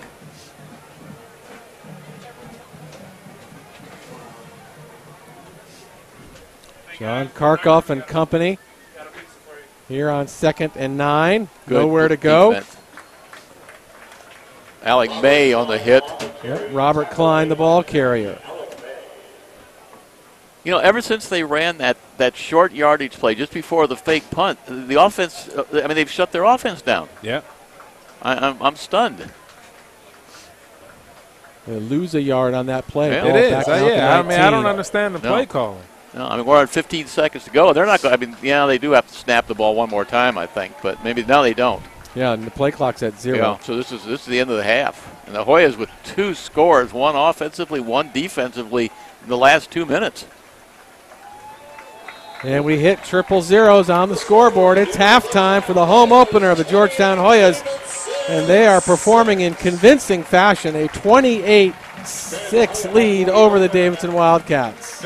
Yeah, and if I'm Coach Kelly and the Hoyas right now, the only story I'm saying, or the only song I'm singing is what's going to happen now, right? Because they did the same thing last week. Right. Came out strong, came out fast, looked really good, and then came out flat in the second half. So this is where the game really begins for the Hoyas. I think that's a great point, Brian. I really do, because they and I guarantee you that's what the coach is going to tell them, because Davidson is not the quality opponent that Wagner was, but they're still a quality opponent, and the Hoyas cannot just roll and say, hey, this game's over, let's go home. Exactly. And then you got to wonder, though, what is the Davidson coaching staff going to tell their kids going into halftime? They got off to a great start in that first quarter. They looked good. They put together some great drives, but the wheels really fell off there towards the end of this first half. Yeah, and so for Davidson, the story is going to be, how do we regroup? How do we come out and put together a drive like the first 2 they did, coming out in the game? Oh, yeah, but I think maybe another thing to take into consideration is the fact that maybe the Georgetown defense showed up. Because from midway through the second quarter till the end of the half, they were dominant. Yeah, that's a great point. So what do you think the difference will be here in the second half for Georgetown, so the wheels don't fall off for them like it did last week? What do they have to do here to make sure they stay on track? I think the key for Georgetown is just consistency. It's just to keep the energy up. Don't get complacent with what you've been doing, but just keep pouring it on, especially from a defensive standpoint. Keep the pressure coming. And if you're Isaiah, stay calm, keep leading your team. Right. But you're right. The defensive pressure of the Hoyas, particularly the front 7. The linebackers and the defensive line is what's turned this thing around. Karkoff has not had an easy throw since about midway through the second quarter. So we've just been handed the first half stats. What jumps out at you here, guys? Hoyas lead. And their total offense is twice of what Davidson's is. Yeah. But as I pointed out at the beginning of the game, one week ago at halftime, the Hoyas had 250 yards against a better football team, against a Wagner football team. And yet I think they ended up, off the top of my head, I think they ended up with like 278 or 280. Yeah. So they did nothing second half. But and I think one thing that jumps out to me is, look at the total rushing yards for Davidson, 18. Yeah. That is a testament to the job that the Hoya front 7 are doing with Davidson's offensive line and Davidson's offensive backfield. Their 3 leading rushers for Davidson, Carter, Klein, and Pignone, each have a net gain of 6 yards. 6 yards. That's why they have only 18 yards rushing. So I think Isaiah Kemp has done a good job managing the offense. He's 10 of 14. He's had 1 pick. He's had a touchdown. So my feeling is that they're keeping him under control, and if they keep doing that, they're going to, they'll be all right. Let's turn our attention, gentlemen, to what's going on down here at the field. This is the Glacken football weekend. They're making a little presentation down there honoring a longtime coach here at Georgetown, Scotty Glacken. He really built this program into what it is today. He took over this program in 1970 and coached them from 1970 to 1992. finished with a record of 98, 94, and 2. And they do a great job of honoring. Right now they're honoring one of his former coaches, David Alexander, who was on Scotty's staff back in from 71 to 1990. And Coach Clacken really took this from a club team to a Division III team, all the way up to the dawn of Division I. Yeah, and that's the huge point, and I think that's why we're even having this ceremony is, what he meant to Georgetown football present day can't be overstated, right? I mean, he, like you said, he took them from Division III all the way into the Division I era, and then there have been a handful of people since then to get us to where we are today. But, I mean, he really laid the foundation for Georgetown football. Yeah, but I think it's great that even though he's passed, the university continues to honor what he's done for the university to bring the football program along by bringing back the family, by bringing back former coaches. I think that's great. So many great traditions here at Georgetown University, and just one of them that we touched on earlier, the number 35 jersey. Let's take a little look at a roll-in about that, and then we'll talk about it on the other side, guys. Yeah, so the number 35 memorial jersey is for Joe Koubaroulis. He was a member of the football team. I'm not exactly sure of the year, but he actually tragically died in September 11th in the World Trade Center attack. He was on the 105th floor, I'm pretty sure. And, when you talk to people who have worn the jersey previously and people that knew him when he was a captain, it's probably one of, he's just known for being a great leader, a great guy. I know I heard a story specifically about how an incoming freshman, when Joe was a senior, came in and he was having some family issues and was thinking about quitting, and Joe took him aside. Didn't have to do anything like that. He wasn't his dad or anything like that. Took him aside and helped him and really kept him motivated and kept him in school and helped him through some tough times. So something like that is really inspirational to me. And just the previous people who have worn the jersey are all just, were very successful here on and off the field and went on to do very successful things. So in that sense, it's a huge honor for me. It's it was kind of overwhelming when I was selected, so I was happy with that. Sean Campbell is an overachiever. He's a blue-collar football player. If you look at Sean's statistics, he doesn't have quite the numbers that some of our other players have, but the coaches in the league, in the Patriot League, have recognized that, and he was also selected first team preseason All-Patriot League, and that says a lot for his work ethic and being a team player. The coaches definitely weigh in. I think there's some type of player weigh in, and then I'm almost positive that the Koubaroulis family reviews a potential list of candidates, see what, if they fit like the mold of what Joe was and what he stood for. Wearing this jersey to me means that you have to take on a big role of responsibility. Wearing this is something significant because you're held out as a symbol of the way it's supposed to be here at Georgetown is basically what I'm saying. And for me, that's a big thing, and that's something that I want to hold true to and definitely keep that legacy going. Now, Brandon, you're a proud Hoya alum here, and talk to us a little bit more about this special jersey and what it means to the guys on this team. Yeah. I mean, you have your league honors and your accolades, but internally as a family, to be chosen to wear the number 35 is one of the highest honors that you can receive here as a Georgetown player.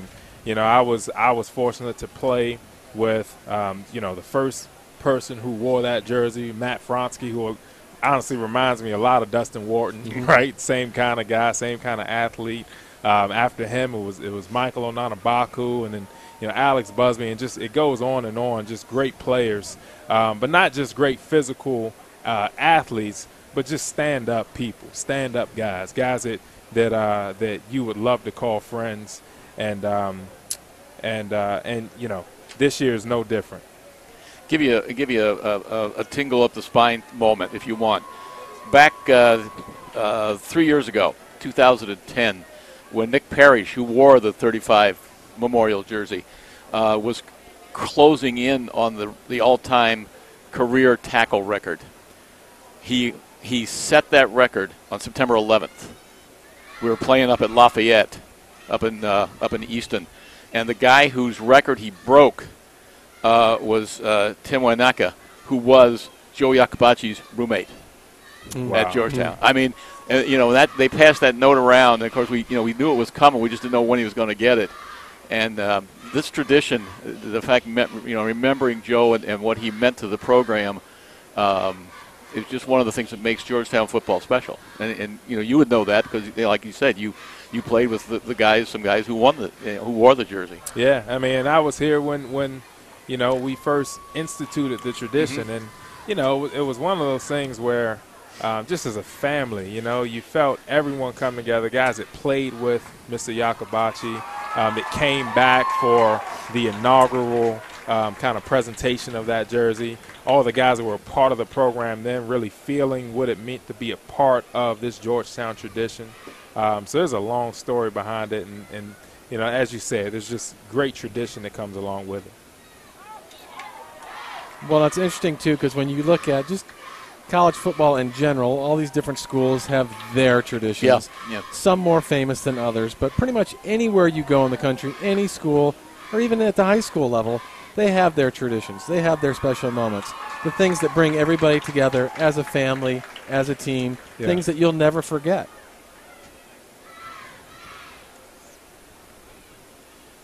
A little cheerleader demonstration. Yeah.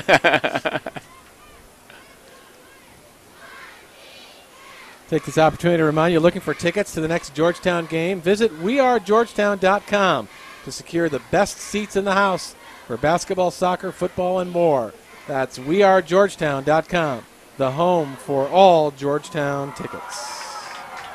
We're talking about Mr. Wharton with that pick six back there in the first half. Let's listen in to Coach Kelly. We spoke earlier this week about Mr. Wharton. Dustin Wharton, who is the preseason Defensive Player of the Year in the Patriot League, is an outstanding football player. First of all, he's made himself a great player by his work in the offseason in the weight room. He's a 450-pound bench presser. He squats 600 pounds. He's probably 5'10", 5'11", but he plays a lot heavier than he is. He's also got sub 4.5 speed, which causes a lot of problems for people. Our scheme is based around Dustin, quite frank. On first and second down, he's an outside linebacker. On third down, he becomes a defensive end. So we do a lot of things with Dustin because of his skill set. And it's unusual to get a player like Dustin on your football team. Obviously, Dustin Wharton will go on to be a very proud Georgetown alumni. That reminds me of another proud Georgetown alum. Payroll Network, founded by Georgetown alum and CPA Charlie Wolf, provides payroll and HR services to companies throughout the D.C. metro area. If you're looking for the kind of personal service that comes from a company that's just around the corner, visit payrollnetwork.com. You had a promo, Matt, a couple minutes ago for getting tickets for the next Hoya home game, which, let's plug, next Saturday night, about the same time, 6 o'clock kickoff here at the Multisport Field against the Marist Red Foxes, another member of the Pioneer Football League, which is what Davidson plays in. And we've had some really dynamic battles with Marist. That's two Catholic universities who like to get after each other. And refresh my memory, where is Marist? Marist is up in Poughkeepsie, New York. Okay. And it's a much smaller university than Georgetown is, but they have a really good athletic tradition. They have great facilities up there. It's just a fun place to go. Of course, they're coming down here. We did not play Marist a year ago. I think the rivalry has been renewed for this year, and I'm kind of glad. I like the Marist people, and I like going up there. They got a great Indian restaurant, but we won't talk about that. Well, and Georgetown, I'm sure, is happy to be playing Marist and Davidson, because Georgetown is 5-0 since 2010 in the Pioneer League. So they've had, a lot of success against both Davidson and Marist. That's a strange conference. Of all the conferences that play with Division I AA football, I think that the conference, the Pioneer League, is probably the most widespread. and look at some of the team. Morehead State in Kentucky, Dayton, Ohio, Drake in Des Moines, Iowa, Marist, we talked about them, Jacksonville, Florida, Mercer in Georgia, Stetson in Florida, and Campbell in North Carolina, and Davidson in North Carolina. I mean, and also San Diego. They're not even playing them this year, so they are all over the map. They are all over the map. Okay, as we get ready to start second half action, we're going to take a quick, about 2-minute break for everybody watching us out on the internet. Time for you to take a quick break at home. Get ready for the second half. We'll be right back with Georgetown Davidson. Hoyas up 28-6 at half. You're watching the Hoyas on All Access.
We're back. We hope you're back too. Georgetown up 28-6 at halftime over the Davidson Wildcats. And it's been way too long since we've checked in with Monica Moore. Let's go down to the field to Monica.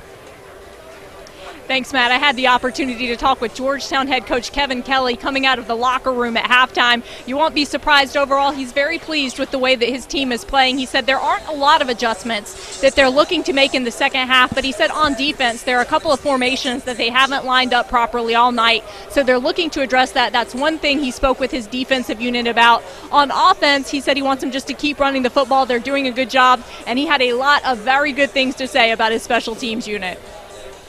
Thanks, Monica. I would have loved to have been a fly on the wall in that Davidson locker room to hear what first-year coach Paul Nichols had to say to his kids.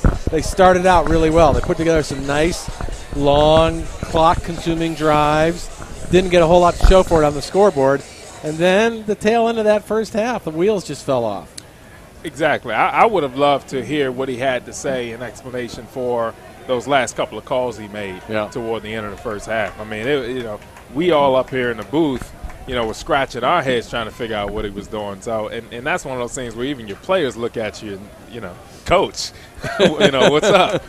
Coach, I told you it wasn't going to work. Yeah, once again, the Hoyas do a great job of the first half defensively. They've held this Davidson offense to only 108 yards. So, I mean, we'll see what happens in the third and fourth quarters.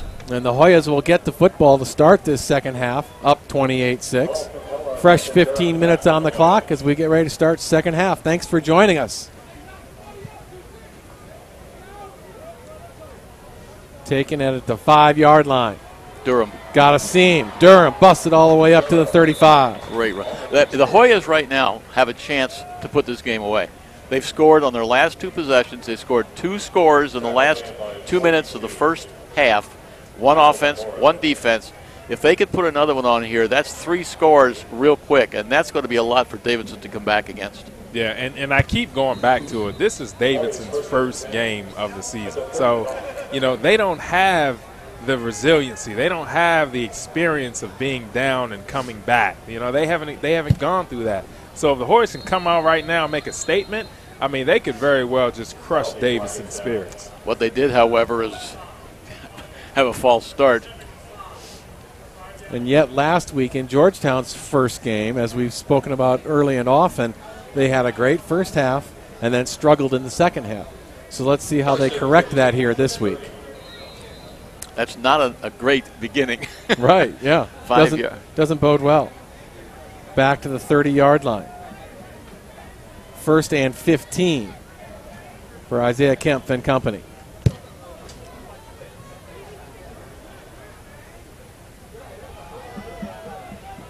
Campanella up across the 35 to the 36.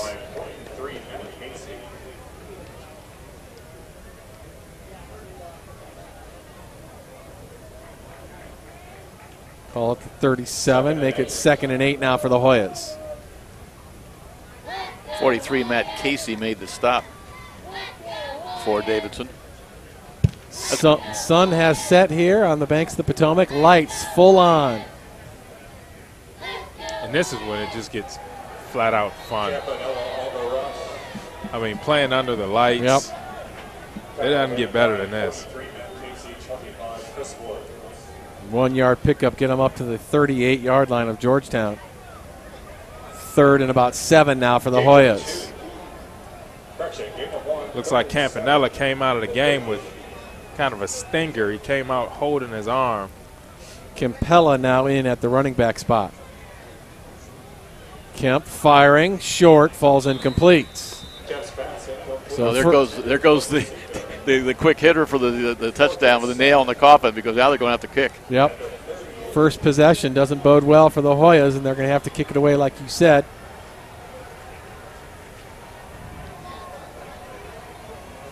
Tim Hines back deep to receive the punt for Davidson.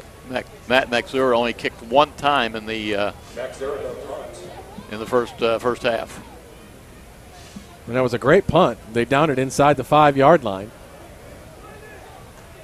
This one taken at 20. Wow, did Hines get drilled? Oh, my word. And I'm surprised. I mean, you got to take your hat off to Hines for even staying in there and, and not Robinson, fair catching that thing. Robinson, the heat-seeking missile. Javon Robinson out of Carrollton, Texas. Wow. Yeah, I agree with you, Brandon. Yeah.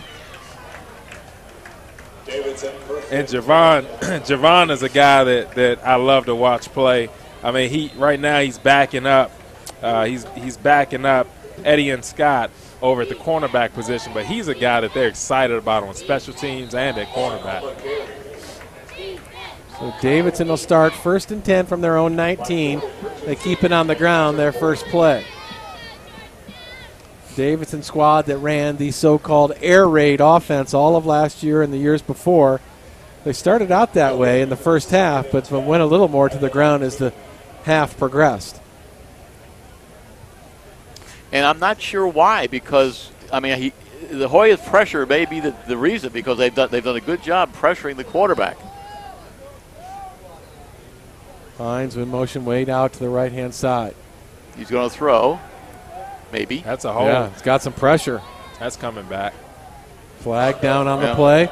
There's a shoe down out there as well. Patrick Boyle did a good job running him out of bounds. Let's see if the Hoyas decide to take the penalty. Yeah, well, it was Sean Campbell who came flying through there, and the Davidson offensive line didn't have a choice but to hold him.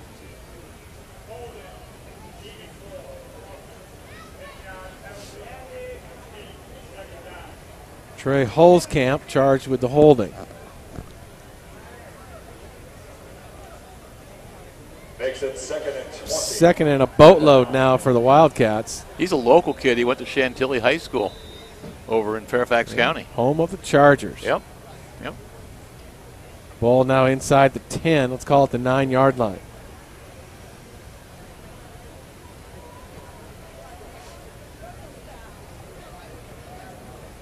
I don't know what they're discussing, to be truthful with you. I don't think they might not have a 2nd and 20 play in the in the playbook. At least not one they thought they were going to have to use. They might be discussing what they're doing later on tonight. I think I heard him say that the penalty was half the distance because it was a spot foul, and so rather than a 10-yard penalty, it was a half the distance penalty.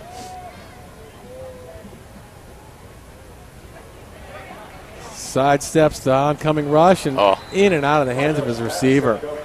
That wasn't going to be much of a gain, but you got to catch that. Yeah, A.J. Pignone off his hands. Yeah, I mean, and that's the third really bad Davidson drop we've seen all game. Yeah, Karkoff has not gotten a lot of help from his receivers.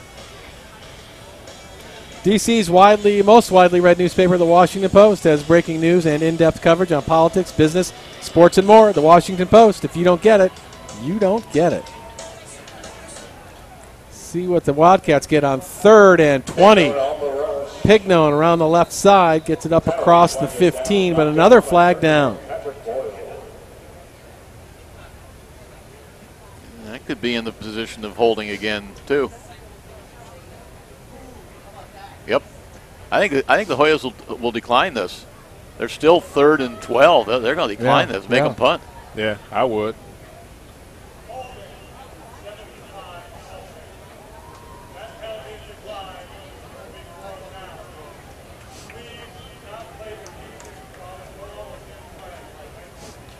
So as predicted, the Hoyas decline it. It'll bring up 4th down, ball at the Davidson 15-yard line.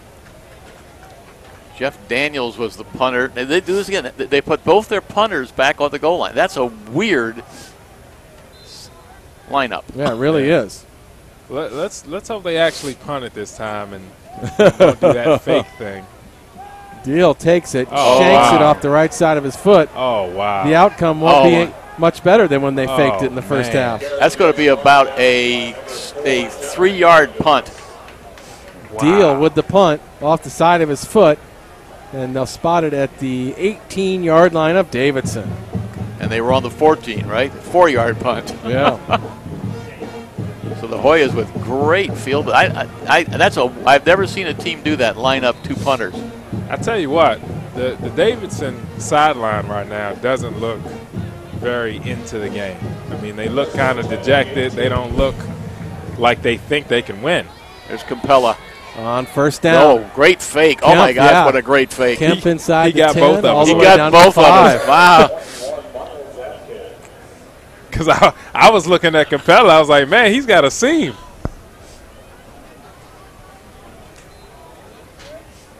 13-yard pickup by Kemp all the way down to the, now they're going to mark it at the 6. That's my guy. First and goal from the 6 of Davidson. Looking for that knockout punch. Up 28-6, 11:50 to play here in the third quarter.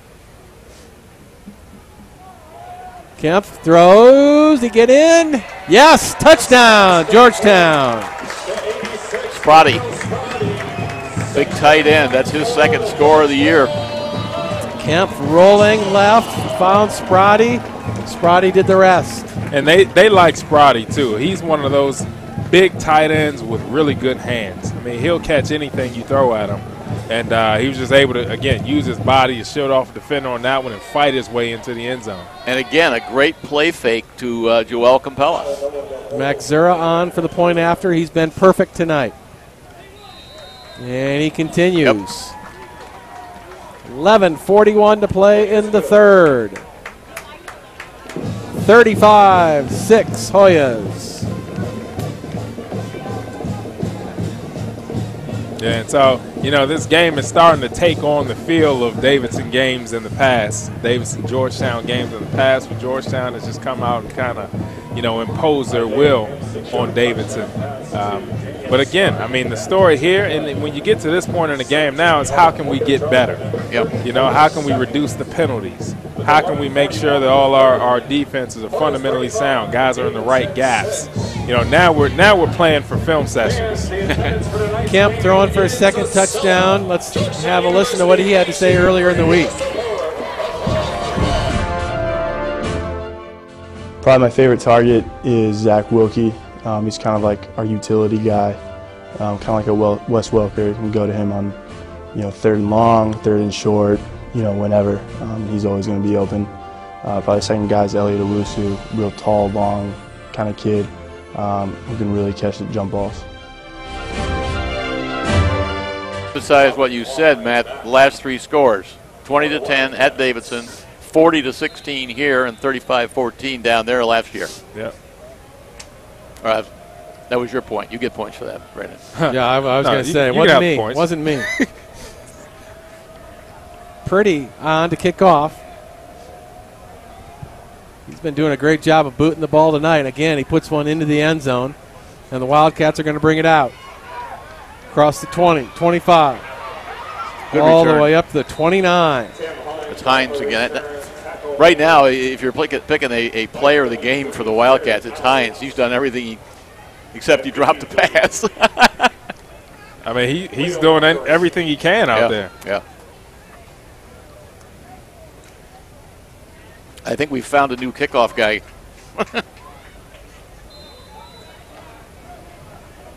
First and 10 now from the Davidson 29. 11:34 to play in the third. So if you're Davidson, do you stick to the game plan? Do you start trying to do something different? You're down 35-6. I'm not sure what the game plan is.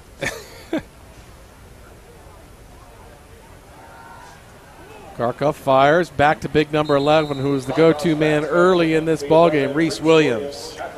I mean, they've been telling us that they weren't going to be the air raid offense, but yet that's what they've done well this evening. Yeah, and that's all we've seen, and so that puts them in a predicament because for most teams, when you get to this point in the game, you take to the air, right? You got to start passing the ball. They've been passing the ball the whole game, so Georgetown's pretty much got their number. New set of downs. First and 10 from the 42. Hines couldn't hold on. He heard Boyle coming. That's exactly what he heard. He heard footsteps. And that was a good job by the Hoyas because that was real good ball deception there by Karkoff, and the Hoyas had that red all the way. Second and 10 now. 11 minutes to play in the third.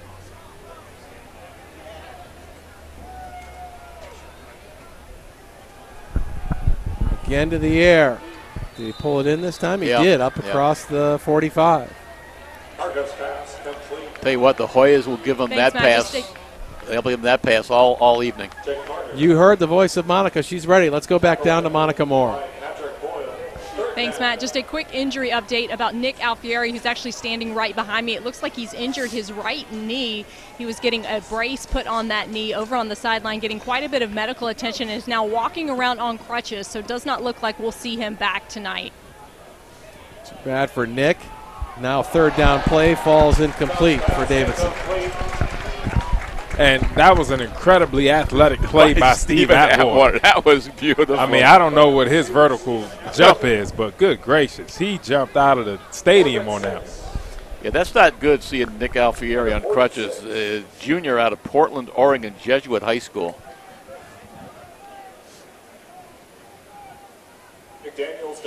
We got 4th and long. And only one punter this time. Yeah. Gets That's off a good nice job, one, yeah. Back down inside the 5. Look at this roll. Well, down at about the 3-yard line. Nice special teams play by Davidson. Yeah, you know, if you're Jake DeSico on that one, you wish you had that one back, because he was just playing a little too far up on that one. He should have never let that ball get behind him. RCN provides the best values in high-speed internet, digital cable TV, and home phone service. Visit us at rcn.com today.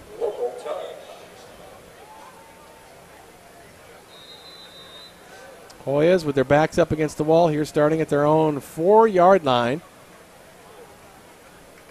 Well, we talked about Davidson if they stray from the game plan. What about the Hoyas here? They got a big cushion. You start experimenting with things? I don't think so. I think you keep doing what you're doing. And they keep it on the ground. I agree. I think at this point you just continue to play fundamentally sound football. Keep doing what you're doing. Keep doing what got you here. And, you know, what you don't want to do is pull too much out of your playbook and show teams that you're going to play down the line everything that you got. Good point. Good point. Because after Marist next week, the Hoyas have a couple of Ivies, and then they play in the Patriots. 2nd and 8 now. Flags fly. Oh, wow. Nowhere to go. Yeah, he ran into a brick wall on that one.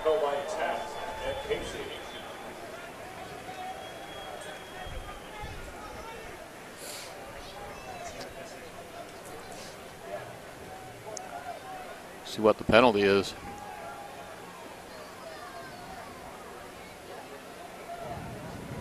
Apparently it's against the Hoyas because looks like they're talking to. I think it might be a procedure. Yep.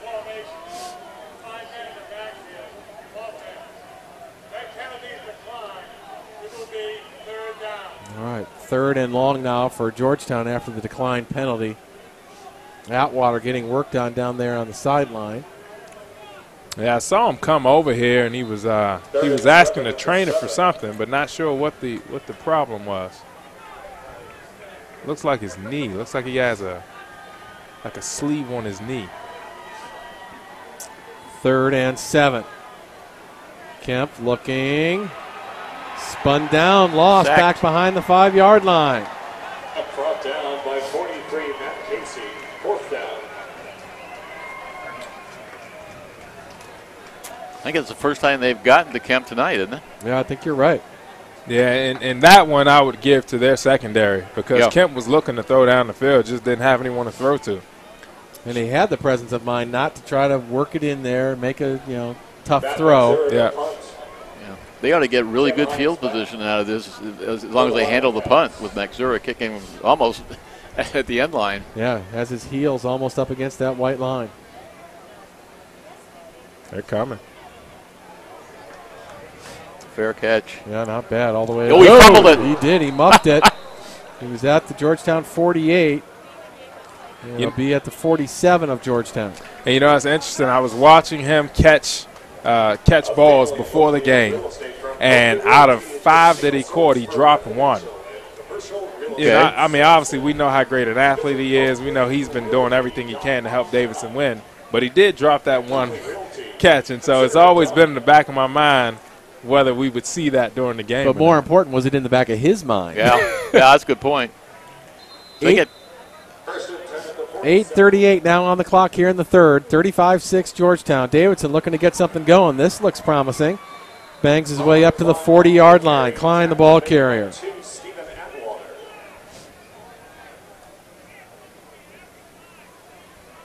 Gain of 6, 2nd and 4 at the 41. 6-yard pickup by Klein. Make it 2nd and 4 now from the 41 of Georgetown.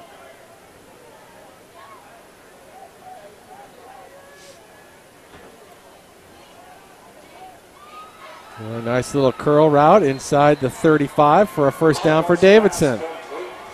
Garrett Deal making the catch. Boyle on the tackle, and it's 8 minutes to go in the third. Touchdown or two could make it interesting. This is true. Another 4 tries for the Wildcats now at the 31 of Georgetown. 7:49 on the clock in the third quarter.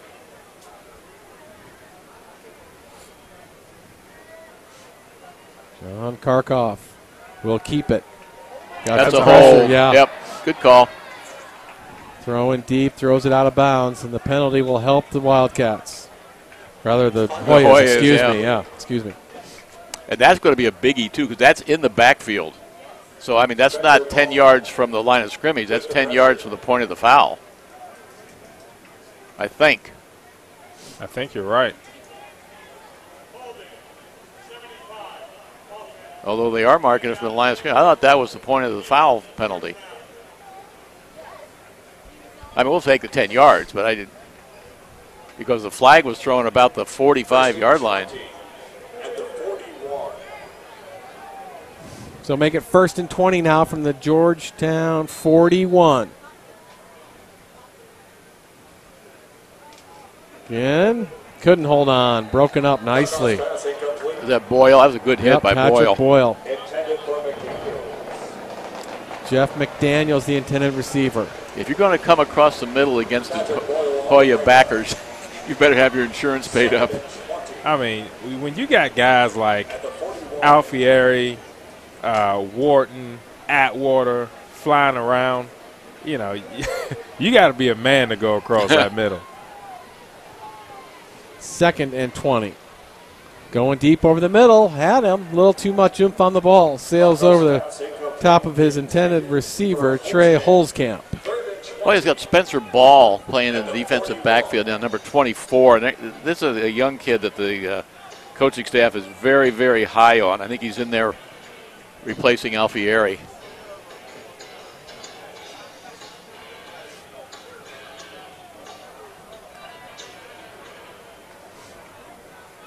Third and a bunch now. At the Georgetown 41. Got him. Yeah, but way, way, way short of the first. Yep, another 12 yards to go. Pignone makes the catch and then goes down. Alec May on the stop. Let's see if. Well, I'm not going to get that. Here comes that double punter formation again. Jeff McDaniels and John Cook. Now Cook goes back up. Let's see if McDaniels can drop one inside the 20. Takes a nice bounce for Davidson. Rolls it inside the 5 once again. That's exactly where you want to put it. Yeah. But again, they had great field position and didn't do anything with it, except back the Hoyas up, back to the 5 again. But last 3 possessions in this second half for Davidson, all resulting in punts.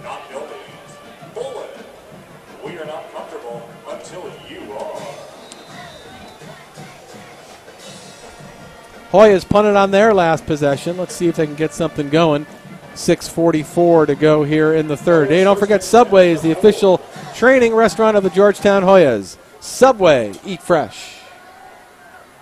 The band director doing a little dancing down there. Capella, that's a good secondary hit. Capella almost broke that one away. But Casey on the tackle.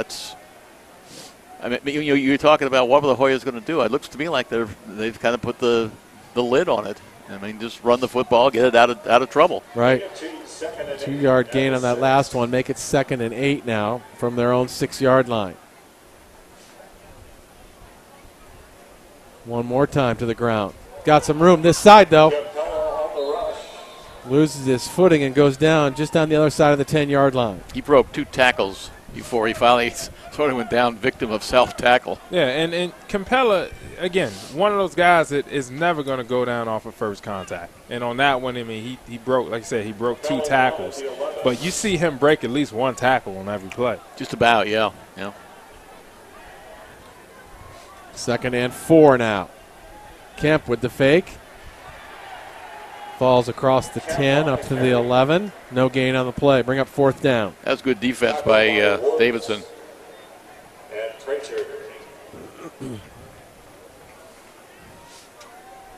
So the Hoyas are going to have to kick it again. Not out of the end zone, but pretty close. Yeah, and so obviously the Hoyas have clearly made a decision to keep the ball on the ground, run down some of this clock. And they're going to give the ball back to Davidson and have pretty good field position again. Right after the last Georgetown punt, Davidson had it at the Georgetown 47. Let's see where they end up this time. Nice big punt. Drives him all the way back inside the 40 for the fair catch. That was a good one. That was a good punt. That was about a 45-yarder. Coach Kelly goes over to congratulate his punter. So most of this third quarter has been played at the Georgetown end of the field, but Davidson doesn't have any points to show for it. Hey, don't forget 15 minutes could save you 15% or more. Visit Geico.com today. Geico, saving people money on more than just car insurance. 1st and 10, 4:54 to go here in the third. Down 35-6. Davidson to the air. Hines with a nice catch down to the 41 of Georgetown. That was a great catch. Yep. Spencer Ball was, Etienne Scott was right on him, and he still made the grab. From the Davidson 40 to the Georgetown 41.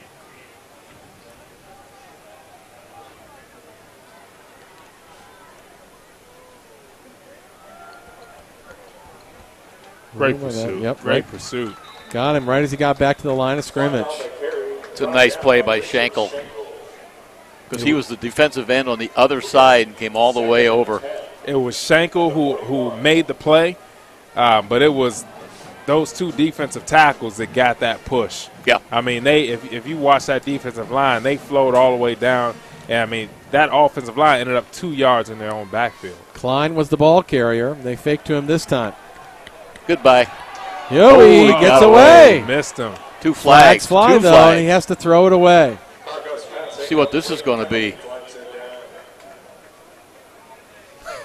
And Jordan Richardson is upset about that one.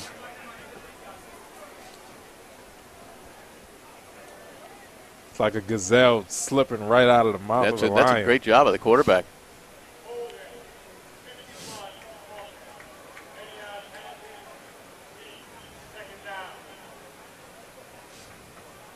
So they'll take him back 10 yards. Basically, the ball is right where the quarterback would have been had he been able to knock him down. Exactly. But they do save the down, however. 2nd and 20 now for the Wildcats at their own 49-yard line. Well, I joked earlier that they didn't have a 2nd and 20 play in their playbook. Well, they've had plenty of opportunity to use it here in the second half. Karkoff fires, got him. Keep his feet in. He did. Nice job. Got the 10 yards back that they lost. William Morris got it. William Morris, nice job keeping his feet in bounds. Gets down to the Georgetown 41. Hoyas have Matthew Satchel, number 44, in. I think he's replacing Alfieri. Looks like he's at the middle backer spot. 3rd and 11 now. 3.5 minutes to play in the third quarter. Davidson trying to get back into this contest. Zings it over the middle for a nice 6-yard gain. Boyle on a big hit.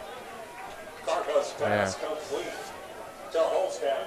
Holzkamp with the catch inside the 35. And you just mentioned Matthew Satchel on that one, so he's in replacing Alfieri.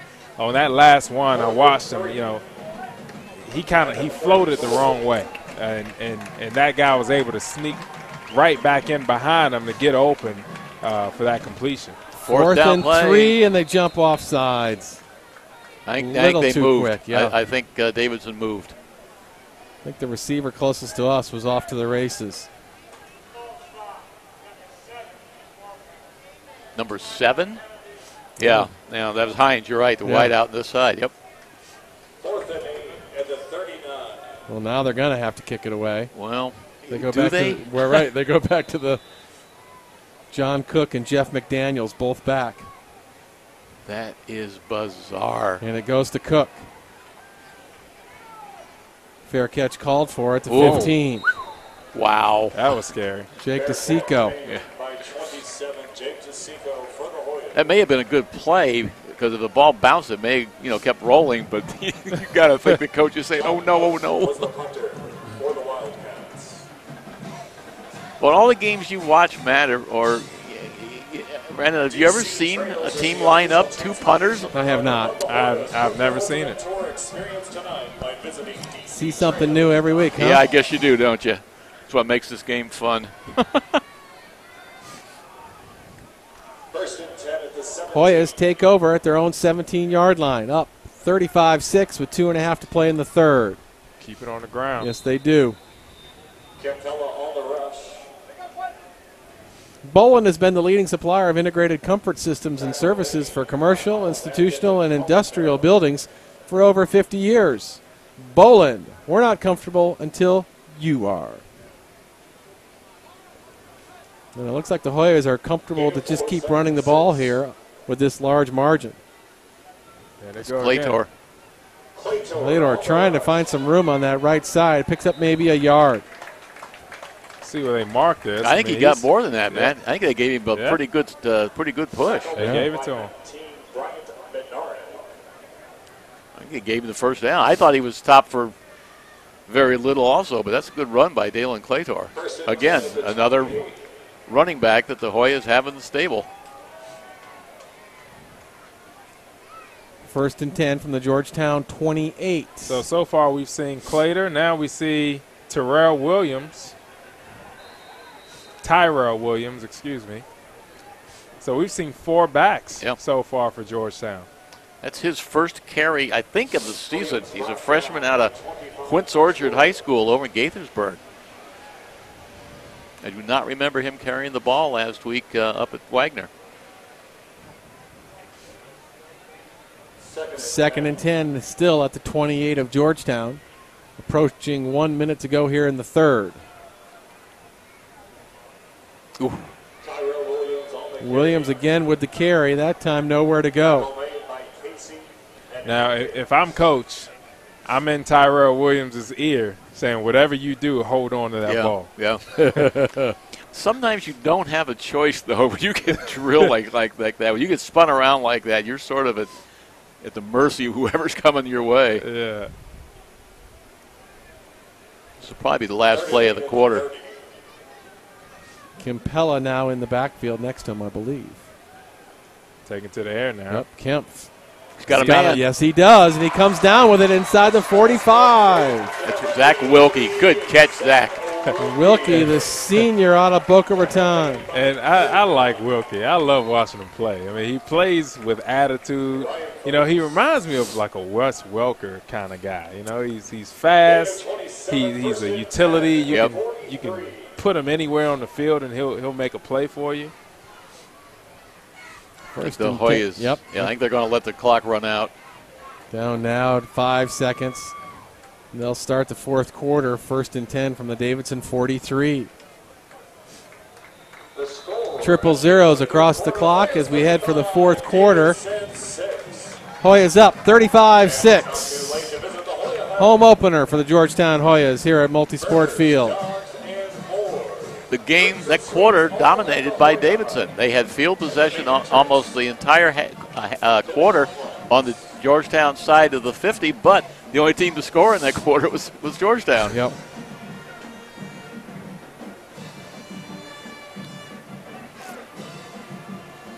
Now, if you're Coach Kelly, do you start putting some other people in, right, to make sure that you go into the next week healthy. Well, I think we've seen a little bit of that with Tyrell Williams. You're right, a little bit, yeah. Yep. And in this fourth quarter, I wouldn't be surprised if he started throwing some of his backups in. Well, we talked about how Kemp spread the ball around last week, throwing to like 8 different receivers, but it's the, 4 different running backs we've seen here tonight? Yeah. We didn't expect to see that. Let's see, at halftime, the Hoyas had Capella, Campanella, Claytor carry the football. Of course, Kemp also, but I don't count the quarterback. And you're right. Then now we've seen Tyrell Williams. I wouldn't surprise me if we saw some others. Yeah, and I'd be interested to know. The theology behind or the theory behind Joel Campella getting most of the work this game as opposed to a Nick Campanella. Thank you. Kemp firing down the left-hand side. He's looking for Hill. Yeah, Hill falls incomplete. I think, to be honest with you, Brandon, is to show the people who are watching that the Hoyas are not a one-back offense, that we can run a bunch of guys at you, and they are equally adept at carrying the football. Yeah, and I think that's the truth. I mean, with each one of these guys, Claytor, Campanella, and Campella, I mean, you got a handful to deal with. Speaking of, Campella has the first down. Handful of yards up across the 35 to the 32 for, a Georgetown first down. Miles Atkins on the tackle. Let's check in with Monica Moore down on the field. Thanks, Matt. Well, I would be remiss if I didn't comment on the fact that this is Scotty Glacken weekend for Georgetown, an annual event that honors the Hoyas' former head football coach. And during halftime, David Alexander, a former offensive line and offensive back coach, was honored. It was a very special tribute to Scotty Glacken and, of course, honoring one of his assistant coaches. And then also during halftime, a performance was given by the Virginia Association of American Youth Cheer, a conglomeration of a number of youth cheerleading teams from around the area. And I think the highlight for those girls was getting pictures afterwards with the Georgetown cheerleading team. Thanks, Monica. Always a big night of entertainment here at the home of the Hoyas. This is going to be called back on a hold. Yeah. Too bad, because that was about a nice 7-yard pickup on that run.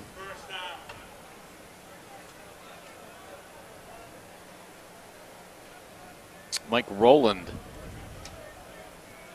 picks up the infraction. First and 20 at the 42. Back to the 42 of Davidson. First and 20 now for the Hoyas. Let's see what first and 20-yard plays they have in their playbook. Who's in the backfield? Nice job, swing it out. Good defense. Yeah, really good. That's a great defensive play. Simaluka making the catch, but nowhere to go after the catch. 29, Colin Merrill, that was 29? Yeah. That's a great defensive play.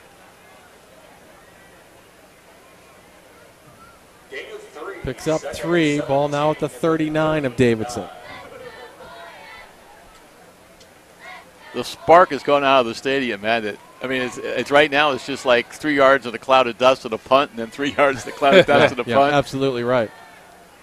The fireworks from the first half. You could see that was going to get broken up. Yeah. Oh man, it popped and his helmet comes off. Yeah, get him away. Brandon Durham gets up smiling.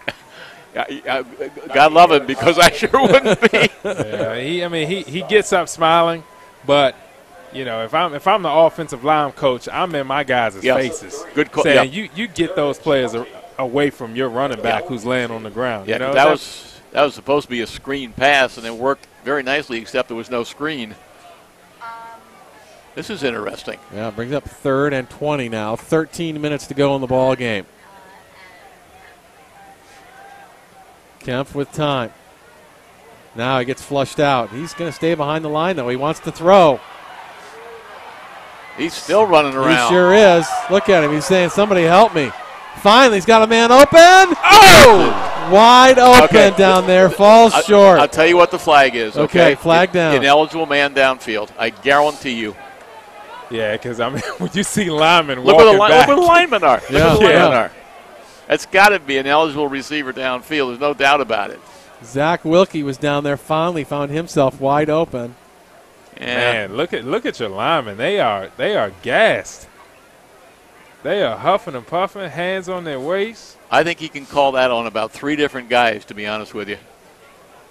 That is a long play for an offensive lineman. It is a long, and your linemen don't know what your quarterback's going to do. I mean, when he's scrambling around like that.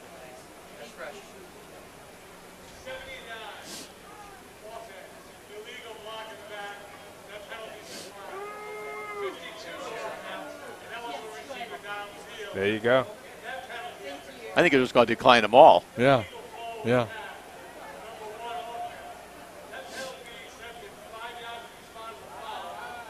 It'll be, yeah, okay. Alexander, Quintus, and Kemp all charged with fouls on that play. I think what they called Kemp for doing was going across the line of scrimmage and then going back. Right. Which you can't do. Wow. There's penalties on everyone. Yep. Coach Kelly was out there talking to the officials trying to get but I think that's a good call. So the Hoyas now face a punting situation.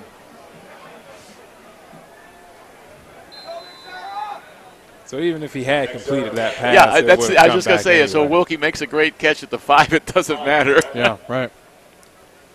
Zero, nice punt.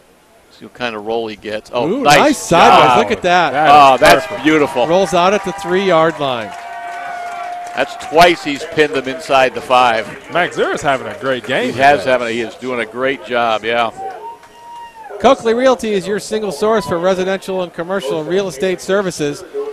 For information, visit us on the web at coakleyrealty.com. He's averaging 41.8 yards a kick, and 2 of them have been inside the 5. So the Wildcats will start this possession down 35-6, 12 and a half minutes to work with, but at their own 3-yard line.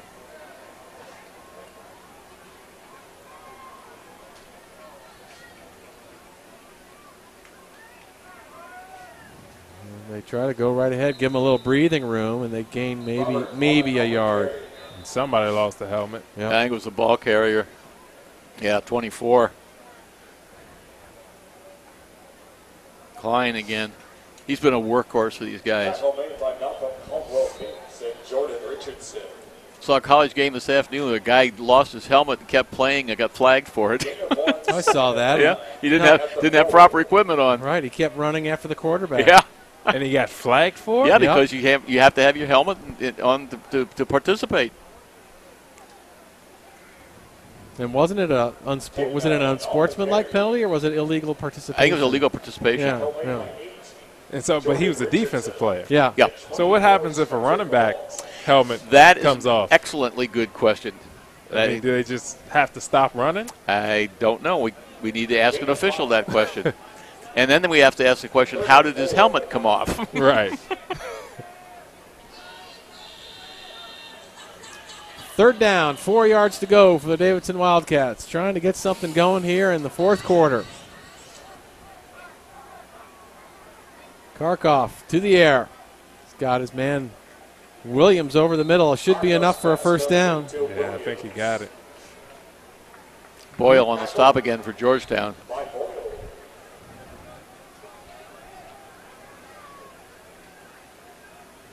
Something positive there for the Wildcats. First down at their own 15. Thinking back to the last 3 games that the Hoyas played against these guys, they burned the Hoyas badly over the middle on more than one occasion. Pignone up across the 20 to about the 23, close to the first down. Chuck, you're talking about on the pass, the pass across the middle? Mm-hmm. Yeah. Yeah, they burned us a couple times on particularly a game down there 3 years ago. It was actually a close ball game. 2nd and 1 now at their own 24-yard line. Again. See, there you go over the middle again. Yep, dumped over. Works once, works twice. This time drops it down there to Trey Holzkamp for the reception.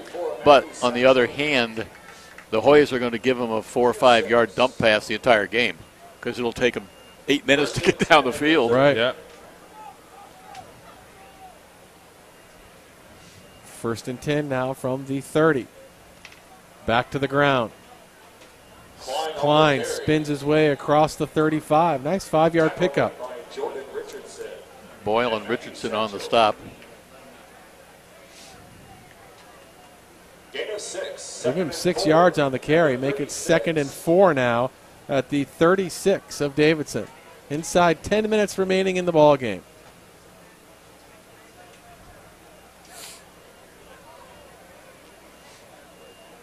Klein out back behind John Karkoff. Nobody there. Had to fire it out of bounds. Jeff McDaniels, the closest receiver. That's good pressure by Alec May and Boyle. Yeah, and I was going to say, I mean, that they made the play on that one. They forced that ball to be thrown high. And just before that, I was going to say about the Georgetown defense that they were looking a little tired. A lot of them got their hands on their hips. So, yeah, I mean, the fact they got to the quarterback that time was huge. Now 3rd and 4. Karkoff looking for Williams. Couldn't catch it. Good defense by Rohan Williamson. So that'll bring up 4th down for the Wildcats. So how many punters do we have on the field? Just the usual. Two. Jake DeSico is back at safety for the Hoyas. DeSico back for the Hoyas. Low snap. Line drive, knuckleball. Rolls down inside the 25 to the 23. Down by number 11, Reese Williams. Fans Domino's is proud to be the official pizza of Georgetown Athletics. I'm just amazed at that formation. Don't forget, ask for the students. Well, you don't know what they're going to do. I mean, you're right. and the guy who said the kicker, the one who just punted, is a left footer. yeah. So you almost think like, okay, your left footer rolls out and kicks with his left foot, so it comes this side, and the right footer. But that's just weird. Somebody's gonna block one of those before the year's over. I guarantee you. Yeah. Hoyas moved. Yep, flags fly. Don't forget you can connect with the Hoyas on Twitter at Georgetown Hoyas and Facebook.com/WeAreGeorgetown to find out all the latest info and view exclusive behind-the-scenes content. A lot of great content coming out of this game here tonight. Lots of highlights to be seen. Hoyas up 35-6 with 9:23 to play in the ball game. The second half, though, is good for the Hoyas because it's going to give Coach Kelly and the rest of the staff a lot of coaching moments. Look at that. He's not giving up. Is that Capella? I like Tyrell Williams. Yeah, I think that may have been Tyrell Williams. And he said he's a freshman, right? Yeah. Yep. Yeah, so, I mean, this team has built a culture among their running back core. Yep. Hard, tough-nosed running. Yep. 2nd and 13 now for the Hoyas. Got his man. Simaluka dropped the ball. Yeah. Davidson's got it. At least they think so. Yeah, I think they See do. what the umpire says. Simaluka made the catch, but then put the ball on the ground. I haven't seen an official signal yet, have you? No, not yet. they're still trying to undig it down there. Wow. Oh, he got it back. I got to wonder how many times that ball changed hands Yeah. at the bottom of the pot. The officials were very, very slow getting to it. See, that's when you walk over to your strength coach and you say thank you. Yeah, because yeah. that was weight room. Yep. Wharton with the ice pack on his shoulder down there. That'll be a blow to these Hoyas if I they guess. lose him for much. Firing out to the right side. Nice catch. Got some room. All the way up across the 45 to the 48. Zach Wilkie made the catch and then tacked on some more yards. So the Hoya defense, Wharton banged up, Alfieri banged up. Hopefully that's all it is banged up. Right. Yeah. And, I wouldn't be surprised if these injuries are not major, especially Wharton. I mean, just because we see him with an ice pack on the shoulder on the sideline doesn't mean it's, bad. Hopefully it's not bad for the Hoyas' sake. Hopefully it's not bad. That was Claytor with a good gain. All the way up to the 45, Davidson. Second and 2. Go ahead. Go ahead. Man, Don't forget to join us on the Coke side of life at Coca-Cola.com. Coke, a proud partner of Georgetown Athletics. I was just going to say, I think it's time for the Hoyas to maybe get one more score just to show they can do it. Kind of wake everybody up a little bit. Yeah. Been up by so much for so long. Claytor. Yep. Straight ahead. Host of white shirts. He's going to be close to that first down, though. I think he might have gotten enough. Yeah, they're moving him. Yep. So Claytor gets it down to the 41 of Davidson is enough for a first down. 7:07 to play in the ball game. I'd like to see them use this time. I mean, we know they can run, right? I mean, we know they got good backs. I would like to see them use this time to really get Isaiah some more passes. I bet Isaiah agrees with you. Yeah, I'm sure he does. But on the other hand, you don't want to rub it in either. Right. Because you hate it when they do that to you. And trust me, more than one team has done that to the Hoyas in the last half dozen years. Another helmet knocked off. Tyrell Williams, the ball carrier. Good 4-yard pickup. Make it 2nd and 6 now for Georgetown.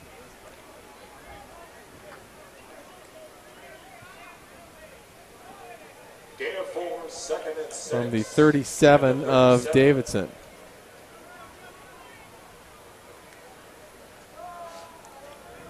Three receivers out there to the left-hand side for Kemp. They'll keep it on the ground. It's Durham. Durham bangs his way inside the 30, down to the 33. He'll still be a couple short of the first down.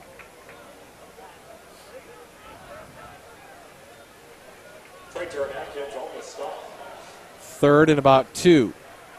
6 minutes to play in the ball game. Tyrell Williams back in the game. At the 33.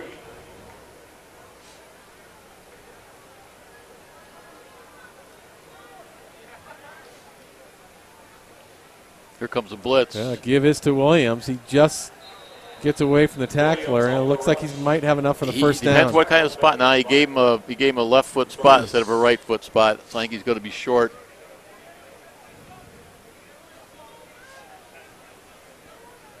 The guy holding the sticks over there he said wanted to move. He wanted to He move did. it. Yeah. And I'll tell you what, if he spots that with his right foot, that's a first down. That's how close it was. 4th down and inches. 4th and inches from the 31.5 of Davidson. Oh, he's got it this time. Yep. Well, he should have it this time. Yeah, he got it. They're going to mark it at the 30.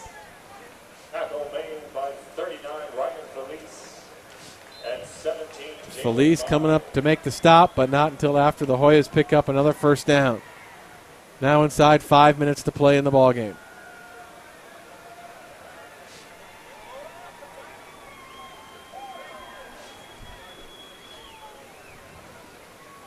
Yeah, and so Georgetown's just trying to wrap this thing up now. Yeah, I mean, they would be really happy to run the next 4:35 off the clock and end the game on a half-inch touchdown run. Yeah, absolutely.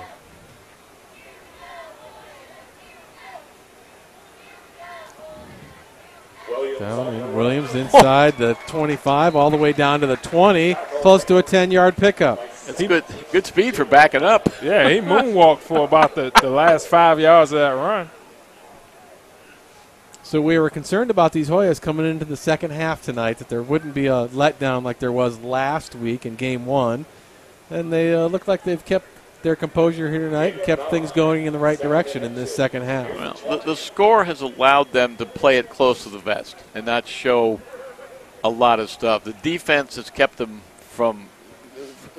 kept Davidson from coming back, from rallying. I mean, with the pressure on Karkoff has been intense all night. Comes blitz from this side, maybe. Yeah, here he comes. Yeah, again to Williams. He got it. He missed him. Yeah, he absorbs the hit and keeps on going. That was almost through that. Yeah, it was almost a great play by Landry Taylor, the freshman defensive back out of Chattanooga. He had that one spelled out and then missed the tackle.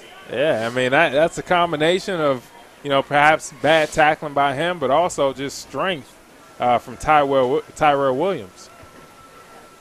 DC Trails is the premier Washington, D.C. charter and tour bus company serving Washington, D.C., Maryland, and Virginia. Book your next tour at dctrails.com. DC Trails, the ultimate touring experience. And Chuck Timanis' favorite bus line. It is my favorite bus line, yeah. Inside 3 minutes to go in this one. Davidson finally figuring out what's going on here. Williams on the run. Williams with the carry, and the white shirts are there after a 2-yard pickup. Yeah, he got swallowed up on that one. Tackle made by Crater and Larson. 2nd and 8 now at the 15 of Davidson. Yeah, Hoy's getting the fans excited. Look at Jack getting the fans excited. Georgetown doing a good job milking the clock. Yep, letting it run. Play clock getting down inside 10 seconds almost every time here on this possession. Approaching 2 minutes remaining in the ball game.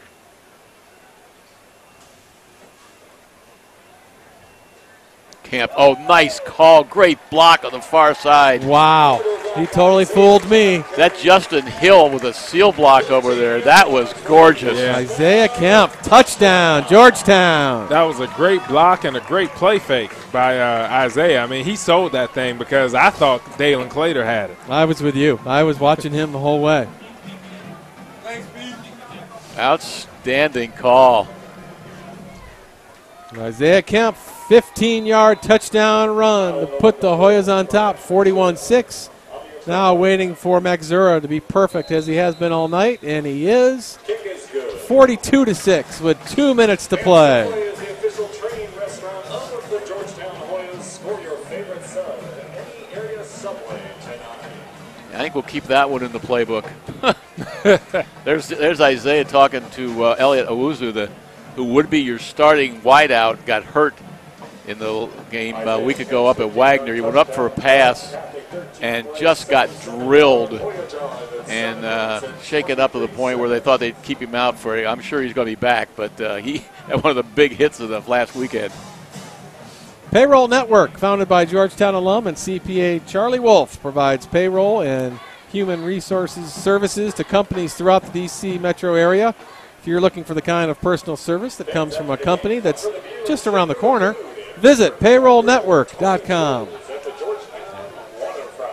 Well, Davidson is not just around the corner, and so you got to take. It's gonna be a long bus ride home. Yeah, you got to take your hats off to their fan base. Oh yeah, for traveling as well as they do. I mean, you're right. They filled up the entire side of that stands. Yeah, let me tell you that trip from Davidson, which is about an hour north of Charlotte, is a tough bus trip. Even with a great bus line like DC Trail, that we've done that last couple every other year. That I can tell you that's a heck of a bus ride.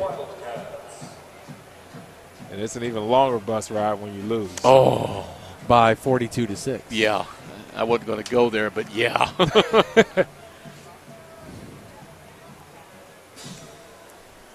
This one taken at the 5. Hines on the return. Himes straight up the middle, up across the 25. Gets it up to the 27. Davidson, one more chance to do something offensively here with 1:54 to go in the ballgame. Are you looking for a way to share your Hoya pride with your kids or grandkids? Then the Hoya Kids Club is for you. For just $25, each member receives a free T-shirt, 12 free tickets to Georgetown men's basketball games, complimentary admission to soccer, football, lacrosse games too. You get cool Hoyas gear and so much more. Sign up for the Hoyas Kid Club online at guhoyas.com today. Just trying to get that all in before that play, and I didn't get there. Well, it was a 45 RPM record. You did it at 33. So. What's a 45, Daddy? Yeah, exactly. I'm a little surprised Karkoff is still in there. I mean, the last thing Davidson can afford is for him to go down. And you know that the Hoyas are going to keep coming. On 2nd and 2. And they are still Klein playing with the hard carry, down yeah. there. That was Satchel on the tackle. Tackle by Satchel.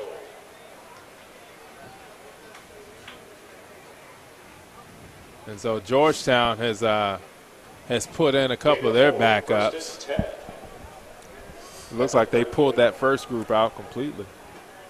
Empty backfield now for Kharkov. No, excuse me, one man behind him there, and that's the give. Klein around the left side. Going to pick up the first down, I believe, just shy of the 50-yard line. Yeah, Satchel on the tackle again.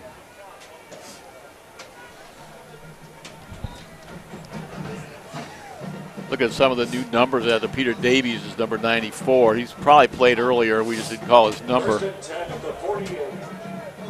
34, Gibson Vaught. New set of downs. Klein again. 2-yard pickup, stopped at the 50-yard line. 30 seconds to go in this one.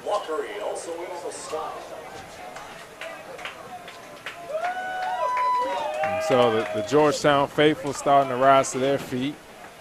It's probably coming up on the last play of the game. I mean, obviously they're not in any hurry. 2nd and 8 now at the midfield stripe. 10 seconds to go. Time for one more. Klein. Oh. That's how you another end the game. 2-yard gain. And that'll do it. Triple zeros across the scoreboard clock, and the Hoyas are victorious 42-6 over the Davidson Wildcats. Yeah, and this is a big win for the Hoyas.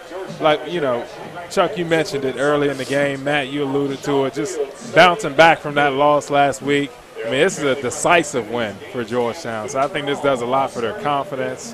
And I think next week, Marist, another Pioneer League team, they'll have another opportunity to do the same thing. Yeah, Marist is more of a rival, though. Like I said, they're both Catholic universities. Marist, of course, is the Marist order. The Hoyas, the Jesuits, and they like playing each other.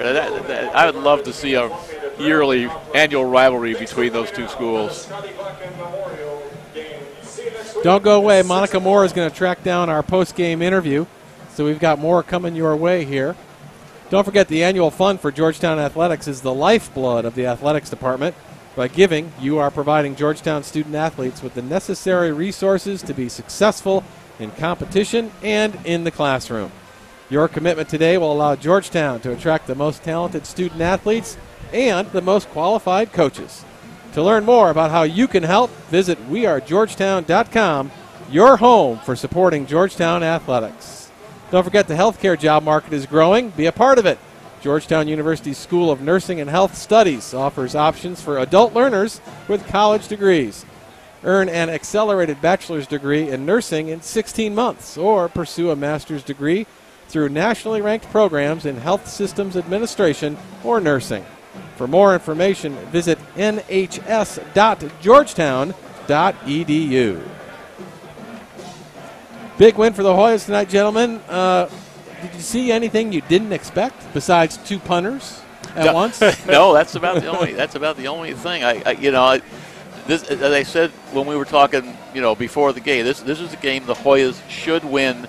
This is a game the Hoyas should dominate. It doesn't always work that way, but they are a program maybe a step above Davidson. Davidson's got a lot of work to do. They play Lenore Rhine, which I think is a D2 school, unless they moved up next week. That was one of their 2 wins a year ago. But they've got, I think the coaching staff, I think the kids bought into a lot of the preseason hype for Davidson, and to come here for their opening game and get thumped like they did down there last year, they've got some fences to mend, I think. Yeah, and I agree. There wasn't much that surprised me today from what we saw from both Georgetown and Davidson. The one thing that I did notice was that Joel Campella got a lot more carries than Nick Campanella, who, we saw all last year was their main go-to guy. I think last week Campanella got a lot of the work. But Joel Campella, he played well tonight, got a lot of carries tonight, and they obviously saw something in him versus this Davidson team that they liked and wanted to stick with. Well, I think both of those backs are going to be used a lot. And like I said earlier, the Hoyas have the luxury of a lot of good running backs, and teams can't key on one. If we stop this guy, we're going to beat the Hoyas, you know? So, yeah. Monica Moore has lined up the winning quarterback in tonight's contest, Isaiah Kempf. Go ahead, Monica. Thanks, Matt. I'm standing here with our player of the game, quarterback Isaiah Kempf. Isaiah, great game tonight. That last touchdown run had to be a highlight. Can you take me through it? Yeah, I mean, we were obviously running the ball downfield. No matter what kind of the defense was in, Coach just said to hand it. And I ran over to the sideline right before that last play. I said, Coach, the pole's there. Just let me take it. He's like, all right. Everyone kind of crashed down. I just took it to the outside. Your offense put up 42 points tonight. What was working well on offense throughout the game? I think just spreading the ball out, to be honest with you. I think, we have enough quick guys, and once we give them the ball in space, they just let them do their thing. But, yeah, I mean, credit to O-line. I mean, they stepped up huge, and, our receivers made plays. So. And this is old history by now, but, of course, yes, last year against Davidson, you were injured. You missed your senior season. You're back this year. Can you talk about these first two games and what it means to you to be back and leading this Hoyas football team? Well, absolutely. It means the world to me, honestly. I'm just so thankful. We have such a great team, great coaching staff. No one rushed me back last year. I'm just excited to be out here. Obviously, a little vengeance game. Even though we won last year, I was in the hospital, so wasn't able to see it. But, yeah, I mean, I'm thankful. Very thankful. Well, congratulations. A big win for you guys tonight. Thank you.